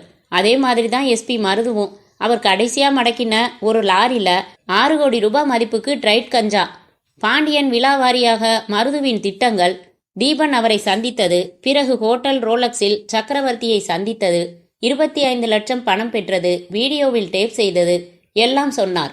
கடைசியா அவர் எனக்கு ஃபோன் செஞ்சது அவர் கொலை செய்யப்பட்டதுக்கும் முதல் நாள் காலையில. அப்போ அவர் நம்ம பிளான் சக்கரவர்த்திக்கு தெரிஞ்சிடுச்சு, அதனால நான் 2-3 நாள் தலைமறைவா இருக்கலாம்னு தீர்மானிச்சிருக்கேன்னு சொன்னாரு. எங்க போக போறீங்கன்னு கேட்டேன். அது எனக்கே தெரியாது, போனதும் கான்டாக்ட் பண்றேன்னாரு. அந்த பணத்தை பத்தியும் வீடியோ கேசட் பத்தியும் கேட்டேன். அதை அவரு ரொம்ப ரகசியமா பத்திரப்படுத்தி இருக்கிறதாகவும் அது எங்க இருக்குங்கிற விபரத்தை ஒரு டைரியில குறிச்சு ஜோன்னு சொல்லி ஆரம்பிச்சவர் சட்டுன்னு நிறுத்திட்டு உங்களுக்கு அப்புறமா ஃபோன் செய்யறேன்னு வச்சுட்டாரு. அப்புறம் அவர் எங்க இருந்து பேசினார்னு தெரியல.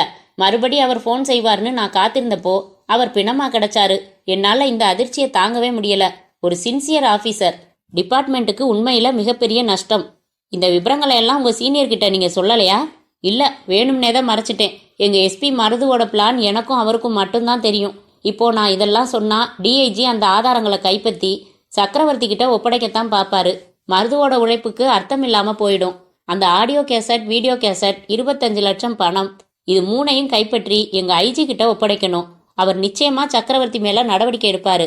ஆனா எஸ்பி மருது என்ன ஒரு ஜூனியர் அதிகாரியா மதிக்காம ஒரு ஃப்ரெண்டு மாதிரி பழகினதுனால சக்கரவர்த்தியோட ஆளுங்க என்ன கண்காணிக்கிறாங்க. எதுக்கு? அந்த ஆதாரங்கள் அவங்களுக்கு தேவைப்படுதே, அது எங்க இருக்குதுன்னு மருது என்கிட்ட சொல்லியிருக்கலாம்னு அவங்க யூகிக்கிறாங்க. நான் அதை எடுக்க முயற்சி பண்ணுவேன்னு எதிர்பார்க்கறாங்க. 4 நாளா என்ன நிழலா சில பேர் ஃபாலோ செய்றாங்க. அதனால அந்த ஆதாரங்களை கைப்பற்றும் நடவடிக்கையில நான் நேரடியா இறங்க முடியாத நிலை. அதனாலதான் உங்களை இப்படி ரகசியமா வரவழைச்சேன். உங்க உதவி அவசியம் வேணும். இது ஒரு சேவை பரத், செய்வீங்களா? ஷூர். எங்க ஏஜென்சிக்கு உங்க டிபார்ட்மெண்ட் ஒவ்வொரு கேஸ்லயும் எவ்வளவோ உதவுது. இப்போ உங்க டிபார்ட்மெண்ட்டுக்கே உதவ ஒரு சந்தர்ப்பம் கிடைச்சிருக்கிறதுல ரொம்ப சந்தோஷம். பட் இது ரொம்ப ரகசியமான மேட்டர் பரத். சத்தியப்பிரமாணம் எடுத்துக்கணுமா? வேணாம், இந்தாங்க என்று ஒரு கவரை நீட்டினார் பாண்டியன். என்ன இது?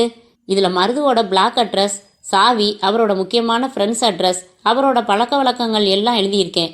இதெல்லாம் உங்களுக்கு உதவும். அந்த டைரி பத்தி சொன்ன எக்ஸாக்ட் வார்த்தை என்ன? ஆதாரங்களை நான் ரொம்ப ரகசியமா பத்திரப்படுத்தியிருக்கேன்.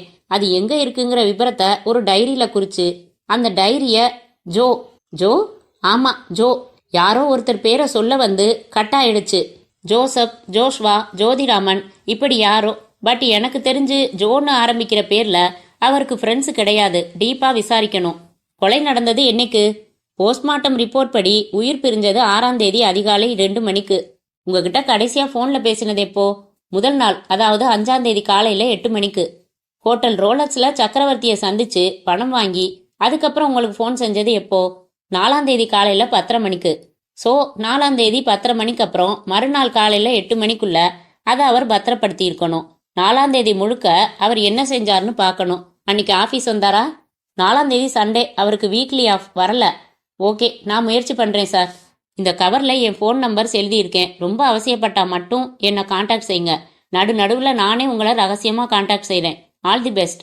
இருட்டிலேயே கை குலுக்கின பாண்டியன், நான் புறப்படுறேன் என்று எழுந்து சென்றார். சில நிமிடங்கள் இடைவெளி விட்டு சுசி வா என்றான். இருவரும் தியேட்டரை விட்டு வெளிப்பட்டு அருகில் இருந்த ஒரு ஐஸ்கிரீம் கடைக்கு வந்து அமர்ந்து ஆர்டர் செய்துவிட்டு தான் குசுகுசுப்பாக பேசின விவரங்களை சுசீலாவிடம் தெரிவித்தான்.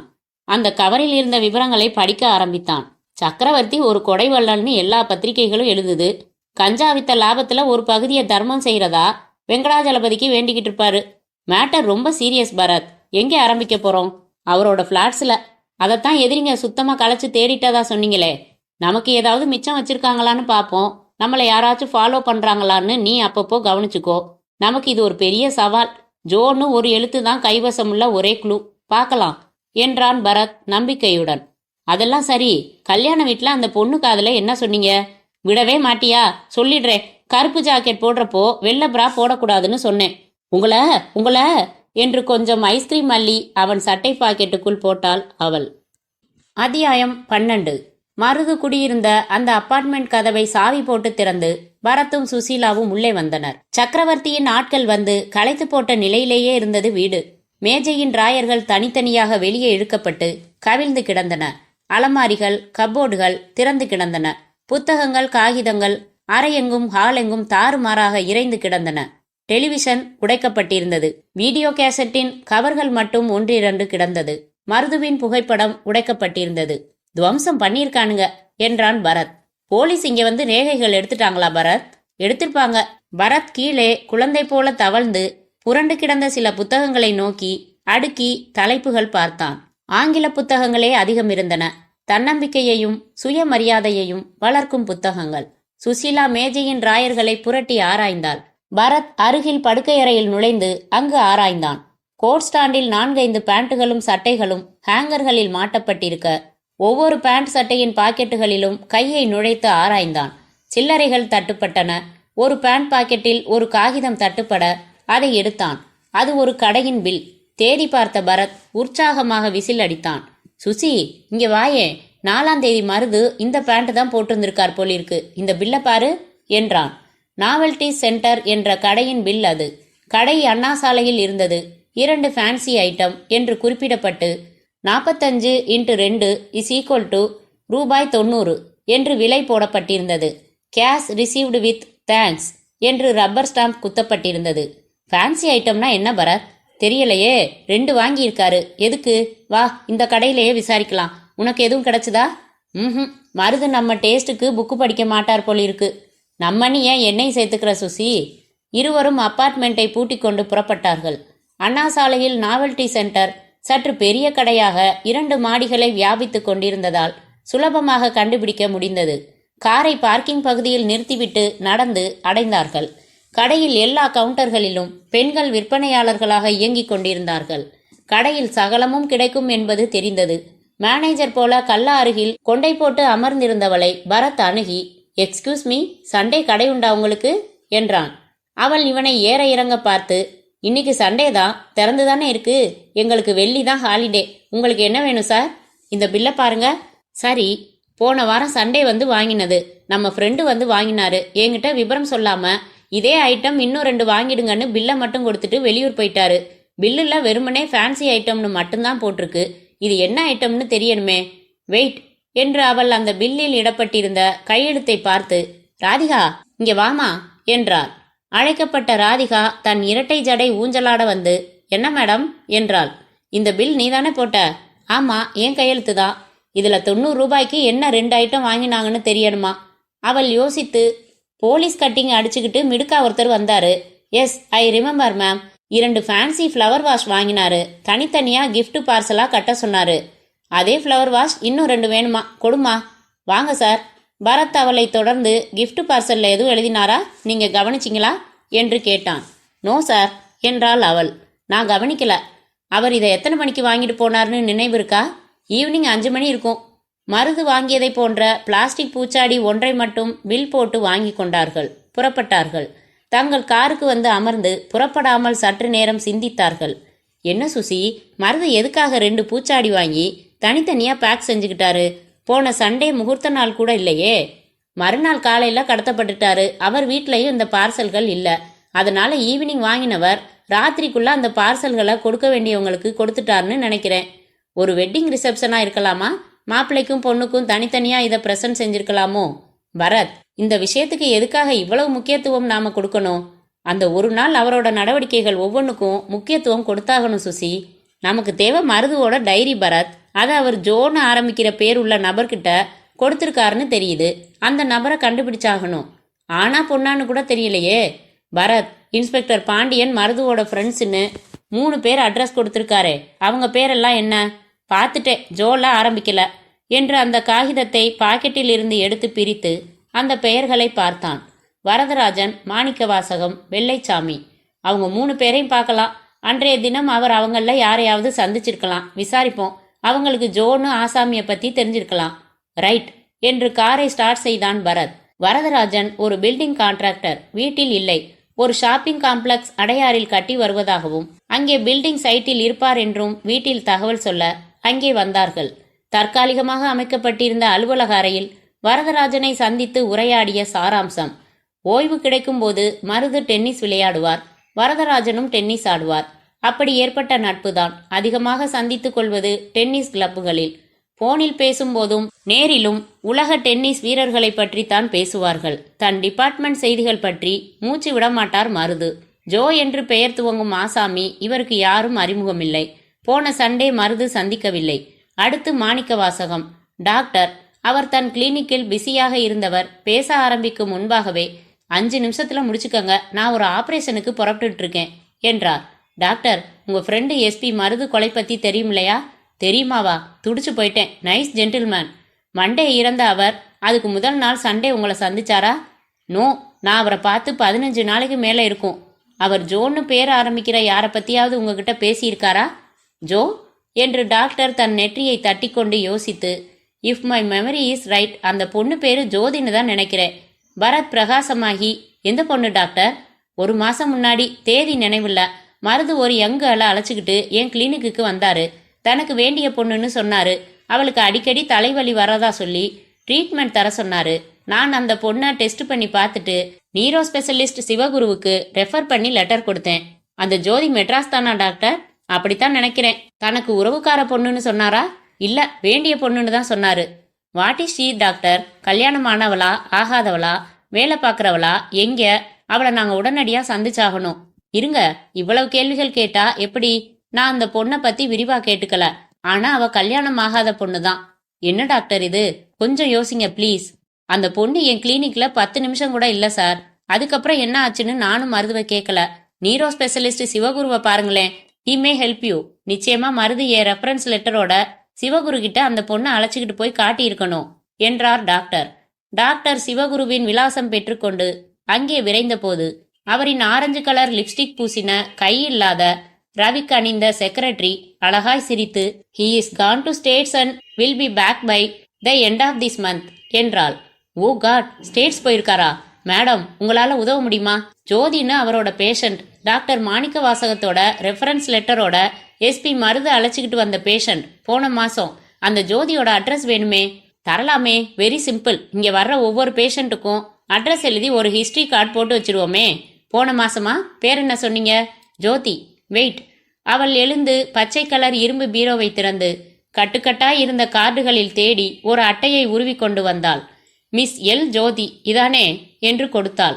ஆர்வமாக வாங்கி பார்த்த பரத்தின் ஆர்வம் சட்டென்று வழிந்தது. காரணம், miss L Jyothi care of Marudhu என்று மருதுவின் விலாசம் எழுதப்பட்டிருந்தது. "மேடம், இந்த பேஷண்ட்டை உங்களுக்கு பர்சனலா நினைவிருக்கா?" "Impossible sir. ஒரு நாளைக்கு 30 அப்பாயின்மெண்ட்ஸ். எப்படி நினைவிருக்கும்? சாரி." "தேங்க்யூ மேடம், வரோம்." புறப்பட்டு 3வது நண்பரான வக்கீல் வெள்ளைச்சாமியின் வீட்டிற்கு காரை செலுத்தினாள் சுசீலா. "சுசி, இந்த ஜோதியை கண்டுபிடிச்சா வேலை முடிஞ்சிடும். இவகிட்ட தான் டைரியை ஒப்படைச்சிருக்கணும். வேண்டப்பட்ட பொண்ணுன்னு டாக்டர் கிட்ட சொல்லி இவரே பர்சனலா அழைச்சிக்கிட்டு போயிருக்காரு. இங்கே கேர் ஆஃப்னு தன் அட்ரஸையே கொடுத்திருக்காரு." வக்கீல் வெள்ளைச்சாமி தலையில் முண்டாசு கட்டி ஒட்டடை அடித்து கொண்டிருந்தவர் மருது கொலை தொடர்பாக ஆராய்வதாக தெரிந்ததும் உற்சாகமாக உபசரித்து மனைவியை டீ போட்டு கொண்டு வர சொல்லி ஆர்வமாக பேசினார். "Sir, my one and only friend அவன். காலேஜில் ஒன்னா படித்தோம் சார். அதிர்ஷ்டமில்லாத பைய. தலைப்பிரசவத்தில் பொண்டாட்டி போயிட்டா. 2 நாள் உசுரோட இருந்து அப்புறம் அந்த குழந்தையும் செத்து போச்சு. ரொம்ப நேர்மையான ஆசாமி. அவனுக்கு பாருங்க இப்படி ஒரு மோசமான முடிவு. கடைசியா அவர் ஒரு கேஸ்ல தீவிரமா ஈடுபட்டிருந்தாரு. அதை பத்தி உங்களுக்கு தெரியுமா?" "நோ. அவன் டிபார்ட்மெண்ட் விவகாரங்கள் எதுவும் என்கிட்ட பேச மாட்டான். இன்ஃபேக்ட் அதிகமா நான் தான் பேசுவேன். அவன் ஒரு சைலண்ட் அப்சர்வர். ரொம்ப கொஞ்சமா தான் பேசுவான்." "போன சண்டே, அதாவது செத்ததுக்கு முதல் நாள் அவரை சந்திச்சிங்களா?" "இல்ல, பட் அவன் எனக்கு ஃபோன் செஞ்சான்." "சண்டேயா? எப்போ?" "போன சண்டே தான்.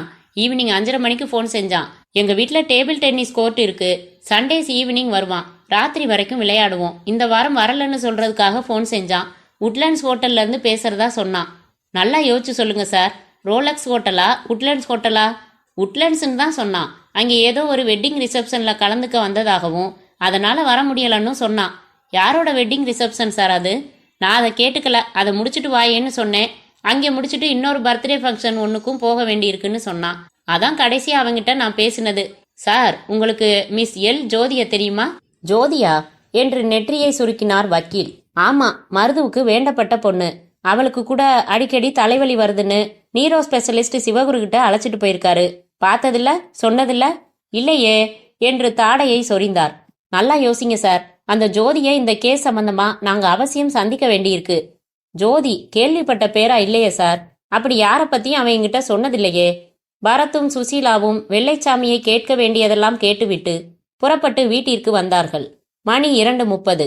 நாராயணன் பரிமாற அமைதியாக சாப்பிட்டார்கள். சாப்பிட்டதும் பரத் ஒரு சிகரெட் பற்ற வைத்து கொண்டு, "சுசி, காலையில இருந்து அலைஞ்சதுல என்னென்ன தகவல்கள் திரட்டியிருக்கோம் சொல்லு" என்றான். "முதல்ல அந்த பில், அதை வச்சு அந்த கடை, 2 பூச்சாடி வாங்கினார் மருது. அதுக்கு வக்கீல் கிட்ட இருந்து விளக்கம் கிடைச்சிருக்கு. ஒரு வெட்டிங் ரிசப்ஷன், ஒரு பர்த்டே ஃபங்க்ஷனுக்கு மருது அன்னைக்கு ஈவினிங் போயிருக்காரு. மருதுவுக்கு வேண்டப்பட்ட ஒரு பொண்ணு பேரு ஜோதி. அவ மிஸ், அவ இனிஷியல் எல். Very good. இப்போ நம்ம நெக்ஸ்ட் மூவ் என்ன? பாண்டியனை தொடர்பு கொள்ளலாம்னு நினைக்கிறேன்." "எதுக்கு?" "அவர்கிட்ட எல் ஜோதிய தெரியுமான்னு கேட்கலாமே. தெரிஞ்சிருந்தா சொல்லியிருப்பாரே." "ஜோன்னதும் ஜோஷ்வா ஜோசப்னு அவர் ஆம்பளைங்க பேரா யோசிச்சிருக்கலாம். நாம ஜோதின்னு சொன்னதும் ஸ்ட்ரைக் ஆகலாம். ஃபோன் செய்யுங்க பரத் அவருக்கு." "நோ." "ஏன்? அவர் சொன்னதை மறந்துட்டியா? ரொம்ப அவசியப்பட்டா மட்டும் ஃபோன் செய்ய சொன்னாரு. அவரே அப்பப்போ கான்டாக்ட் பண்றதா சொன்னாரு. ஏன்னா அவரை கண்காணிக்கிறாங்க. அவர் ஃபோனை ஒட்டு கேட்டாலும் கேட்கலாம். அதனால அவரை வீட்டில் போய் சந்திக்கலாம். அதுவும் இப்போ வேணாம், இருட்டின் அப்புறம். 7 மணி சும்மா இருக்கு." "அதுவும் நல்லதுதான். அது வரைக்கும் உண்ட களைப்பு தீர தூங்கலாமா? தனித்தனியாதான்." "சோம்பேறி, நான் படம் பார்க்கறேன்" என்று சுசீலா வீடியோவை போட்டுக்கொள்ள பரத் தன் சிகரெட் முடிந்ததும் எழுந்து தன் அறையில் கட்டிலில் போய் படுத்துக்கொண்டு முகத்தின் மேல் நியூஸ் பேப்பரை போட்டுக்கொண்டான். தூங்காமல் காலையிலிருந்து விசாரித்த தகவல்களை மௌனமாக அவன் அசை போட ஆரம்பித்தான். அத்தியாயம் 13. திடீரென்று பரத் எழுந்து ஹாலுக்கு வந்தான். சுசி, உடனே புறப்படலாம், ஒரு முக்கியமான விஷயத்தை விட்டுட்டோம் என்று சொல்லிக்கொண்டே சீப்பெடுத்து தலை சீவ ஆரம்பித்தான். அவன் அவசரம் சுசீலாவையும் தொற்றிக்கொள்ள வீடியோவை அணைத்துவிட்டு மேஜை மேலிருந்து கார் சாவியை எடுத்துக்கொண்டு, எங்கே போகணும் பரத் என்றாள். ஹோட்டல் ரோலக்ஸ்ல தானே சக்கரவர்த்திய மருது சந்திச்சாரு. ஆமா, அப்போ மணி காலை 10. அதுக்கப்புறம் ஹோட்டல் ரூமை எத்தனை மணிக்கு காலி செஞ்சார்னு நமக்கு தெரியாதே. அதை தெரிஞ்சுக்கலாம். அந்த ரூம்ல சக்கரவர்த்தி போனதும் யாரையாவது சந்திச்சிருக்கலாம், யாரையாவது வரவழைச்சிருக்கலாம். ஆமாம் பரத், ஜோதி கூட வரவழைக்கப்பட்டிருக்கலாம். பரத் திரும்பி, உனக்கு சீவி விடவா? போதும் உங்க கொஞ்சல், என் தலை அழகாத்தான் இருக்கு, அலங்காரம் செஞ்சுக்கலன்னாலும் அசத்தலாத்தான் இருப்பேன்னா. அது சரி, எத்தனை பேர் மூஞ்ச பாக்குறான் என்றவன் காதை பிடித்து திருகி, கம் அவுட் என்றாள். காரில் ரோலக்ஸ் ஹோட்டல் வந்து சேர்ந்தபோது 3:45. ரிசப்ஷனில் 3 பெண்கள் ஒரே மாதிரி புடவை கட்டி, ஒரே மாதிரி ஹேர் ஸ்டைல் செய்து, ஒரே மாதிரி ஸ்டைல் செய்து கொண்டிருந்தார்கள். எக்ஸ்கியூஸ் மீ, ஐ எம்... சொல்லாதீங்க பரத், கரெக்ட் என்றால் முகத்தில் 2 பருக்கள் உள்ளவள். வாவ், எப்படி தெரியும்? நான் உங்க ஃபேன் சார். நீங்க எதிர்பாராம எனக்கு காட்சி அளிப்பீங்கன்னு நான் நினைக்கவே இல்லை. நான் கூட எனக்கு இங்கே ஒரு அழகான ரசிகை இருப்பாங்கன்னு. கம் டு த பாயிண்ட் என்றாள் சுசீலா கண்டிப்பான குரலில். எஸ், இதோ வந்துட்டேன். உங்க பேர் என்ன மேடம்? பிரியா. பிரியா, போன சண்டே இங்கே எஸ்பி மருது ரூம் போட்டு தங்கி இருந்தாரு. எஸ், நான் தான் புக் பண்ணேன். ரொம்ப நல்லதா போச்சு. அவர் ரூமை எத்தனை மணிக்கு காலி செஞ்சார்னு தெரியணும். அப்புறம் அவர் ரூமுக்கு சர்வ் பண்ணின ரூம் பாயை நான் பார்க்கணும். இவ்வளவு தானே, உட்காருங்க. வசதியான சோஃபாக்களில் ஒன்றில் அமர்ந்தார்கள். சில நிமிடங்களில் பிரியா வந்து, காலையில் 10:30க்கு காலி செஞ்சிருக்கார் சார். இந்த பையன் பெயர் ராமகிருஷ்ணன். இவன் தான் அன்னைக்கு அவர் ரூமுக்கு சர்வீஸ் பண்ணது. என்ன கேட்கணுமோ கேட்டுக்கங்க. ராமகிருஷ்ணன் சபரிமலைக்கு செல்வதால் நெற்றியில் சந்தனமும் கழுத்தில் ஐயப்பன் மாலையும் அணிந்திருந்தான். பயபக்தியாய் பூஜை அறைக்குள் போலத்தான் நின்றான். ராமகிருஷ்ணன், எஸ்பி சார் உங்ககிட்ட என்னென்ன வேலைகள் சொன்னார்? ரூமுக்கு வந்ததுலேருந்து ஒரே ஒரு வேலை தான் சார் தந்தார். அதுவும் ரிசப்ஷனில் கூப்பிட்டு 3 லைம் ஜூஸ் ஆர்டர் செஞ்சாரு. நான் கொண்டு போய் கொடுத்தேன். 2 பேர் அவரை சந்திக்க வந்திருந்தாங்க. 10 நிமிஷம் கூட இருக்காது, புறப்பட்டு போயிட்டாங்க. வேற எந்த சர்வீஸும் நான் செய்யல. அந்த 2 பேரை தவிர ரூமுக்கு வேற யாரும் வரல? இல்ல சார், அந்த 2 பேரும் புறப்பட்டு போன 10 நிமிஷத்துல தான் இவர் காலி செஞ்சுட்டாரே. மிஸ் பிரியா, அவர் இங்க தங்கி இருந்தப்போ யார் யாருக்கு ஃபோன் செஞ்சு பேசுறாருன்னு தெரிஞ்சுக்க முடியுமா? முடியுமே, ரிசப்ஷன்ல நம்பர் சொல்லி நாங்க தான் கனெக்ஷன் வாங்கி தருவோம். Wait a minute. சென்ற பிரியா வினாடிகளில் ஒரு காகிதத்தோடு வந்தாள். இந்த 2 லோக்கல் நம்பர்களை மட்டும்தான் கூப்பிட்டிருக்காரு. அந்த 2 எண்களில் ஒரு எண் இன்ஸ்பெக்டர் பாண்டியனுடையது. மற்றொரு நம்பர் என்ன? பரத்திற்கு ஆர்வம் ஏற்பட்டு அனுமதி பெற்று அங்கிருந்த போனில் அந்த எண்ணை முயல ரொம்ப நேரம் அடித்து கொண்டிருந்து விட்டு பிறகு எடுக்கப்பட்டு, ஹலோ, அன்னை இந்திரா விமன்ஸ் ஹாஸ்டல் என்று ஒரு பெண்மணி கூறவே பரத்திற்குள் பல்ப் எரிந்தது. நான் மிஸ் எல் ஜோதியோட பேசணுமே என்றான். நீங்க யார் சார்? நான் அவங்க சொந்தக்காரன், அண்ணன் முறைதான். ஜோதியோட சித்தப்பாவும் என் சித்தப்பாவும் ஒன்று விட்ட பெரியப்பா பிள்ளைங்க. சரி, எந்த ஜோதி? அதாங்க மிஸ் எல் ஜோதி, எஸ்பி மருது கூட அடிக்கடி வந்து சந்திப்பாரே அந்த பொண்ணா? அது ஊர்ல இல்லைங்களே. எங்க போயிருக்குங்க? ஹாஸ்டல்ல இருந்து 30 பேர் பாம்பே கோவான்னு டூர் போயிருக்காங்க. அந்த டூர்ல போயிருக்காங்க. மை காட், டூர் புறப்பட்டது என்னைக்கு? போன திங்கட்கிழமை. எப்போ வருவாங்க? அநேகமா நாளை காலையில திரும்பிடுவாங்க. நீங்க வாடனா? ஆமா. உங்க ஹாஸ்டல் எங்க இருக்குங்க? அட்ரஸ் சொல்லுங்க, நேர்ல வரேன். சில விபரங்கள் பேசணும். விலாசம் சொல்லப்பட குறித்து கொண்டான். பிரியாவுக்கு நன்றியை முழுதாய் சொல்ல விடாமல் வெளியே இழுத்து கொண்டு நடந்தாள் சுசீலா. அடுத்து அன்னை இந்திரா பெண்கள் விடுதி. அதன் அலுவலக அறையில் போனில் பேசின வார்டன் இத்தனை கிழவியாக இருப்பாள் என்று பரத் எதிர்பார்க்கவில்லை. பரத் இப்போது தன்னை முறையாக அறிமுகம் செய்து கொண்டு, மேடம், எஸ்பி மருது கொலை செய்யப்பட்டது தெரியுமில்ல என்றான். தெரியும் சார், பேப்பர்ல பார்த்து தெரியும். அந்த பொண்ணு ஜோதி ஒரு அனாதை. அதுக்கு இவர்தான் கார்டியன். அந்த பொண்ணு MA பிலாசபி படிக்குது. படிப்பு செலவுக்கு ஹாஸ்டல் ஃபீஸ், மெஸ் ஃபீஸ் எல்லாம் மருது சார் தான் கட்டிக்கிட்டு இருந்தாரு. டூர் போயிருக்கிறவ மூட எதுக்கு கெடுக்கணும்னு நான் தெரிவிக்கல. என் காட்ஃபாதர்னு அடிக்கடி சொல்வா ஜோதி. நாளைக்கு டூர் முடிஞ்சு வந்து செய்தி தெரியறப்போ ரொம்ப அதிர்ச்சியா இருக்கும் அவளுக்கு, பாவம். மேடம், எஸ்பி சார் தன் டைரிய ஜோதி கிட்ட ஒப்படைச்சிருக்காரு. போன சண்டே ஜோதியோட போன்ல பேசியிருக்காரு. நேர்லயே வந்தார் சார். மத்தியானம் 1 மணி சுமார் வந்து ஜோதியை பார்த்து பேசிட்டு டூர் செலவுக்கு பணம் கொடுத்துட்டு போனாரு. டைரி எதுவும் கொடுத்தாரான்னு எனக்கு தெரியாது. எஸ், கொடுத்துருக்காரு. எங்களுக்கு நல்லா தெரியும். அதுல சில முக்கியமான தகவல்கள் இருக்கு. நீங்க பர்மிஷன் கொடுத்தா உங்க முன்னிலையிலேயே ஜோதி ரூம்ல அந்த டைரி இருக்கான்னு பார்க்கலாம். நோ, அது தப்பு, ரொம்ப தப்பு. நாளை காலையில வந்துருவா. அவளையே கேளுங்க. அவ இல்லாதப்போ அவ பொருள்களை பார்க்கறதுக்கு நான் அனுமதிக்க மாட்டேன். நியாயம்தான். சரி, நாளை காலையில நாங்க வரோம், சொல்லி வைங்க. நாங்க வந்து விபரமா பேசிக்கிறோம். எழுந்து கொண்டார்கள் இருவரும். எங்கே இப்போ என்றாள் சுசீலா காரை ஓட்டியபடி. பீச். 2 பேருமே சேர்ந்து கொஞ்சம் காத்து வாங்கிட்டு இருட்டினப்புறம் இன்ஸ்பெக்டர் பாண்டியன் வீட்டுக்கு போய் இன்றைய நடவடிக்கைகளை சொல்லிட்டு வீட்டுக்கு போகலாம். ஓகே என்றான் பரத். ஓகே, நல்ல வேலை, ஜோதியை கண்டுபிடிச்சாச்சு என்றாள் சுசீலா.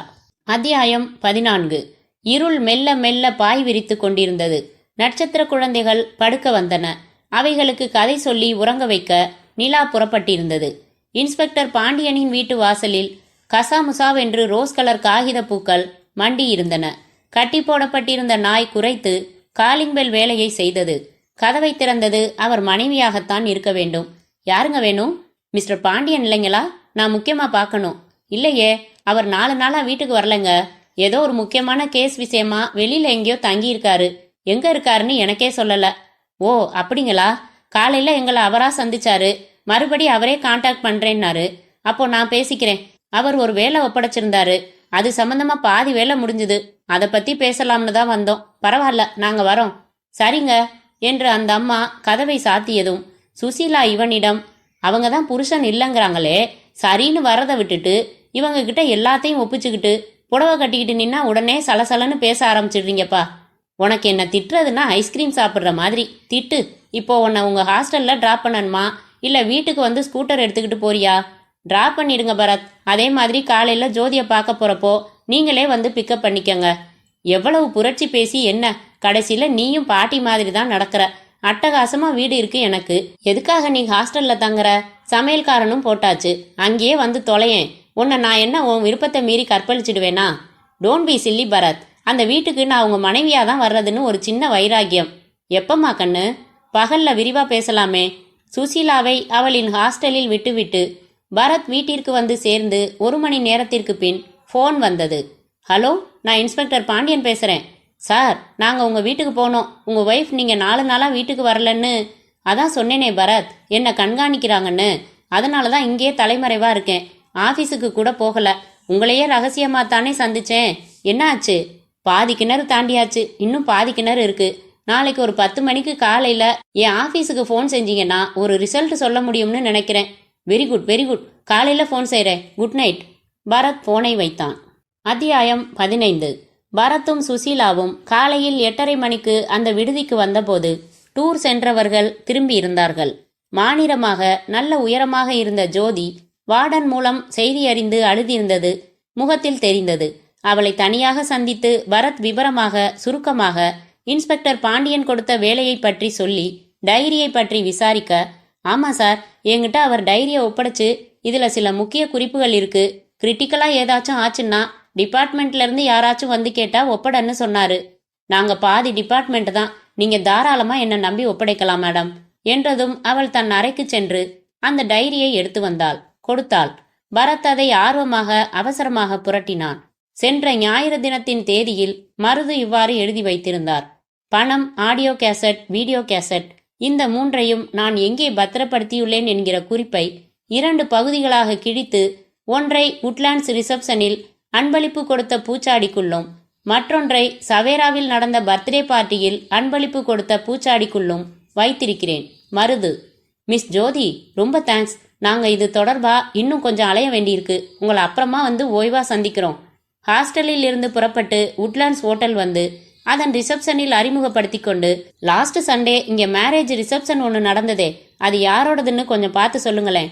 பார்த்து சொல்லப்பட்டது. அது நாகையா என்னும் தொழிலதிபரின் மகனின் திருமண வரவேற்பு.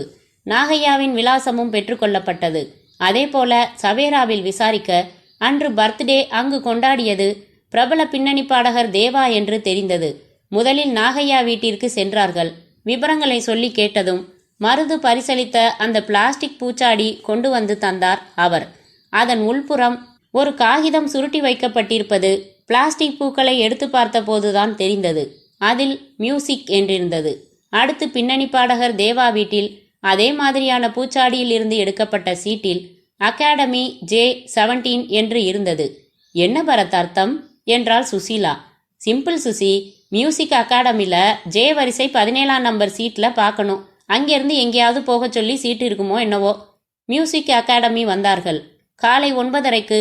அப்போது எந்த நிகழ்ச்சியும் இல்லாததால் அதன் மேனேஜரின் துணையோடு உள்ளே சென்று குறிப்பிட்ட சீட்டில் பார்த்தபோது அதில் பால் பாயிண்ட் பேனாவால் பொடி எழுத்துக்களில் எழுதப்பட்டது PTO என்று. இது என்ன பேப்பரா புரட்டி பார்க்க என்றாள் சுசீலா. பேப்பர் மாதிரி நினைச்சு இந்த சீட்டை புரட்டி பார்க்க வேண்டியதுதான். பரத் மண்டி போட்டு அமர்ந்து அந்த சீட்டின் அடிப்பகுதியில் குனிந்து பார்க்க அங்கே குஷன் கிழித்து மீண்டும் தையல் போடப்பட்டிருந்தது. அந்த தையலை பிரித்தபோது உள்ளிருந்து ஒரு சாவியும் ஒரு துண்டு சீட்டும் விழுந்தது. சீட்டில் hotel Ram Ramesh, locker number 117 என்றிருந்தது. யப்பா, மருது சரியான கில்லாடிதான் சுசீலா. இந்த சாவியில 117ன்னு போட்டிருக்கு. சோ இது அந்த லாக்கர் சாவிதான். ராம் ரமேஷ் ஹோட்டல்ல உள்ள 117ஆம் நம்பர் சேஃப்டி லாக்கர்ல அதெல்லாம் இருக்கு. அப்படித்தானே பரத்? எஸ். இருவரும் புறப்பட்டார்கள். அத்தியாயம் 16. சரியாக 10 மணிக்கு மூன்லைட் டிடெக்டிவ் ஏஜென்சிக்கு போன் வந்தபோது சுசீலா எடுத்து பாண்டியன் என்று சொல்லி பரத்திடம் கொடுத்தாள். ஹலோ, என்னாச்சு? We win sir. அந்த பணம் கேசட்ஸ் எல்லாம் இப்ப என்கிட்ட தான் இருக்கு. செம்மத்தியா சுத்தல்ல விட்டுட்டார் மருது சார். அலைஞ்சு திரிஞ்சு கைப்பத்தியாச்சு. எங்கே கொண்டாந்து கொடுக்கட்டும் சார்? அதே அண்ணா தியேட்டருக்கு வந்துருங்க பரத். நேத்தே கூட்டம் இல்ல, அதனால ரிசர்வ் பண்ண வேண்டியதில்ல. நீங்க வந்துருங்க, நான் வந்து வாங்கிக்கிறேன். ஓகே என்றான் பரத் உற்சாகமாக. பரத், சுசீலா அந்த சூட்கேஸ் மற்றும் ஒரு ஹேண்ட்பேக்குடன் தியேட்டர் வந்து டிக்கெட் எடுத்து உள்ளே வந்து அமர்ந்து காத்திருந்தார்கள். படம் ஆரம்பித்து சிறிது நேரத்தில் அவர்கள் அருகில் அமர்ந்த பாண்டியன், கை கொடுங்க முதல்ல. நேத்து இந்த நேரம் பொறுப்பை ஒப்படைச்சோம், இன்னைக்கு காரியத்தை முடிச்சிட்டீங்க. Great sir. உங்களுக்கு எங்க டிபார்ட்மெண்ட்டே கடமைப்பட்டிருக்கு. இந்த ஆதாரங்களை வச்சுக்கிட்டு அந்த சக்கரவர்த்தி குரூப்பை சந்தி சிரிக்க வைக்க போறார் எங்க ஐஜி. இந்தாங்க, ஆல் தி பெஸ்ட். சூட்கேஸ்ல பணம் இருக்கு. ஏன் சூட்கேஸ் அப்புறமா திருப்பி கொடுங்க. ஹேண்ட்பேக்ல வீடியோ கேசட், ஆடியோ கேசட் இருக்கு என்றான் பரத். அவற்றை பெற்றுக்கொண்டு அவர் எழுந்து சென்றார். அத்தியாயம் 17. அடுத்த அரை மணியில் சக்கரவர்த்தி, தீபன் இருவரின் முன்னால் அந்த சூட்கேஸும் ஹேண்ட்பேக்கும் இருந்தது. அருகில் இன்ஸ்பெக்டர் பாண்டியன் கட்டி போடப்பட்டிருக்க பரத்திடம் பெற்று வந்த போலி பாண்டியனான ரகுநாத் பவ்யமாக நின்றான். Raghunath, great, very great. 4 நாளா நம்ம கஸ்டடியில இந்த இன்ஸ்பெக்டரை வச்சுக்கிட்டு கறந்த தகவல்களை எல்லாம் வச்சு ரொம்ப சுலபமா பரத், சுசீலாவை பயன்படுத்தி அவங்கள ஏமாத்தி சாதிச்சிட்டியே என்றார் சக்கரவர்த்தி. எல்லாம் தீபன் ஐயா ஐடியா சார். அவங்க இந்த பாண்டியனை பார்த்ததே இல்ல. சந்திச்ச 2 தடவையும் தியேட்டர் இருட்டுல சந்திச்சதால என்ன அவங்க கண்டுபிடிக்கல என்றான் ரகுநாத். தீபன், அந்த கேசட்டை போடு. தீபன் கேசட்டை அருகில் இருந்த டெக்கில் போட வினாடிகளில் திரையில் ப்ளூ பிலிம் ஓடியது. வாட் நான்சென்ஸ் என்று அதை அணைத்து அந்த சூட்கேஸை உடைத்து திறந்து பார்க்க உள்ளே செங்கற்கள் இருந்தன. அந்த ஆடியோ கேசட்டை டேப் ரெக்கார்டரில் போட்டு ஓடவிட, வணக்கம், நான் பரத் பேசுறேன். சௌக்கியமா? உங்களை எனக்கு அறிமுகம் இல்ல. ஆனா என்ன நீங்க சரியா புரிஞ்சுக்கல. பாண்டியன்னு நீங்க அனுப்பின ஆள்கிட்ட முதல்ல ஏமாந்தது உண்மைதான். ஆனா பாண்டியன் வீட்டுக்கு நாங்க போனப்போ அவரோட ஒய்ஃப் வீட்டுக்குள்ள வரவிடாம வாசல்லையே வச்சு பேசினப்ப லேசா சந்தேகப்பட்டேன். சுவத்துல ஒரு நிழல் தெரிஞ்சுது. தவிர ஹால்ல மாட்டியிருந்த போட்டோல பாண்டியன் வேற மாதிரி இருந்தாரு. கணக்கு போட்டேன். திட்டம் புரிஞ்சுது. பணம், கேசட்ஸ் கைப்பற்றினதும் நேரா ஐஜி தங்கவேல போய் பார்த்தேன். பேசினோம், திட்டம் போட்டோம். உங்க ஆள்கிட்ட செங்கல் கொடுத்து அனுப்பிச்சிருக்கோம். இப்போ கொஞ்சம் பால்கனிக்கு வந்து எட்டி பார்க்கறீங்களா சக்கரவர்த்தி என்று பேசியது டேப். சக்கரவர்த்தி பால்கனி வந்து பார்க்க பங்களாவை சுற்றிலும் 20க்கும் மேற்பட்ட போலீஸ் ஜீப்புகள் நின்றன. துப்பாக்கிகளுடன் கிட்டத்தட்ட 100 போலீஸ்காரர்கள் நின்றார்கள். அடுத்த அரை மணியில் சக்கரவர்த்தியும் தீபனும் அவன் ஆட்களும் கைது செய்யப்பட்டு 4 தினங்களாக நரக வேதனை அனுபவித்த இன்ஸ்பெக்டர் பாண்டியன் விடுவிக்கப்பட்டார். பாண்டியன் ஐஜியிடம், வழி பொறுக்க முடியாம நானும் எஸ்பி மருதுவும் பேசிக்கிட்டதையெல்லாம் சொல்ல வேண்டியதாயிடுச்சு, என்னை மன்னிச்சிடுங்க சார் என்றார். ஐஜி தங்கவேல் பரத்தின் கையை குலுக்கி, இந்த ஆதாரங்களுக்காக எஸ்பி மருது உயிரை கொடுத்திருக்காரு. இதை சரியானபடி பயன்படுத்துவேன். உங்களுக்கு எப்படி நன்றி சொல்றதுன்னே தெரியல மிஸ்டர் பரத் என்றார். வீட்டுக்கு திரும்பும்போது சுசீலா கேட்டாள், பரத், ஆனாலும் என்கிட்ட கூட பாதி விஷயத்த மறைச்சிட்டீங்க நீங்க. ஆமா சுசி, இன்னைக்கு காலையில கூட எக்ஸசைஸ் செய்யறப்போ பிரேமலதா வந்து என்கிட்ட பேசினத நான் உங்ககிட்ட சொல்ல மறந்துட்டேன் என்று வாயை கொடுத்து மாட்டிக்கொண்ட பரத்தின் தொடையில் அழுத்தமான கிள்ளல் விழுந்தது. முற்று.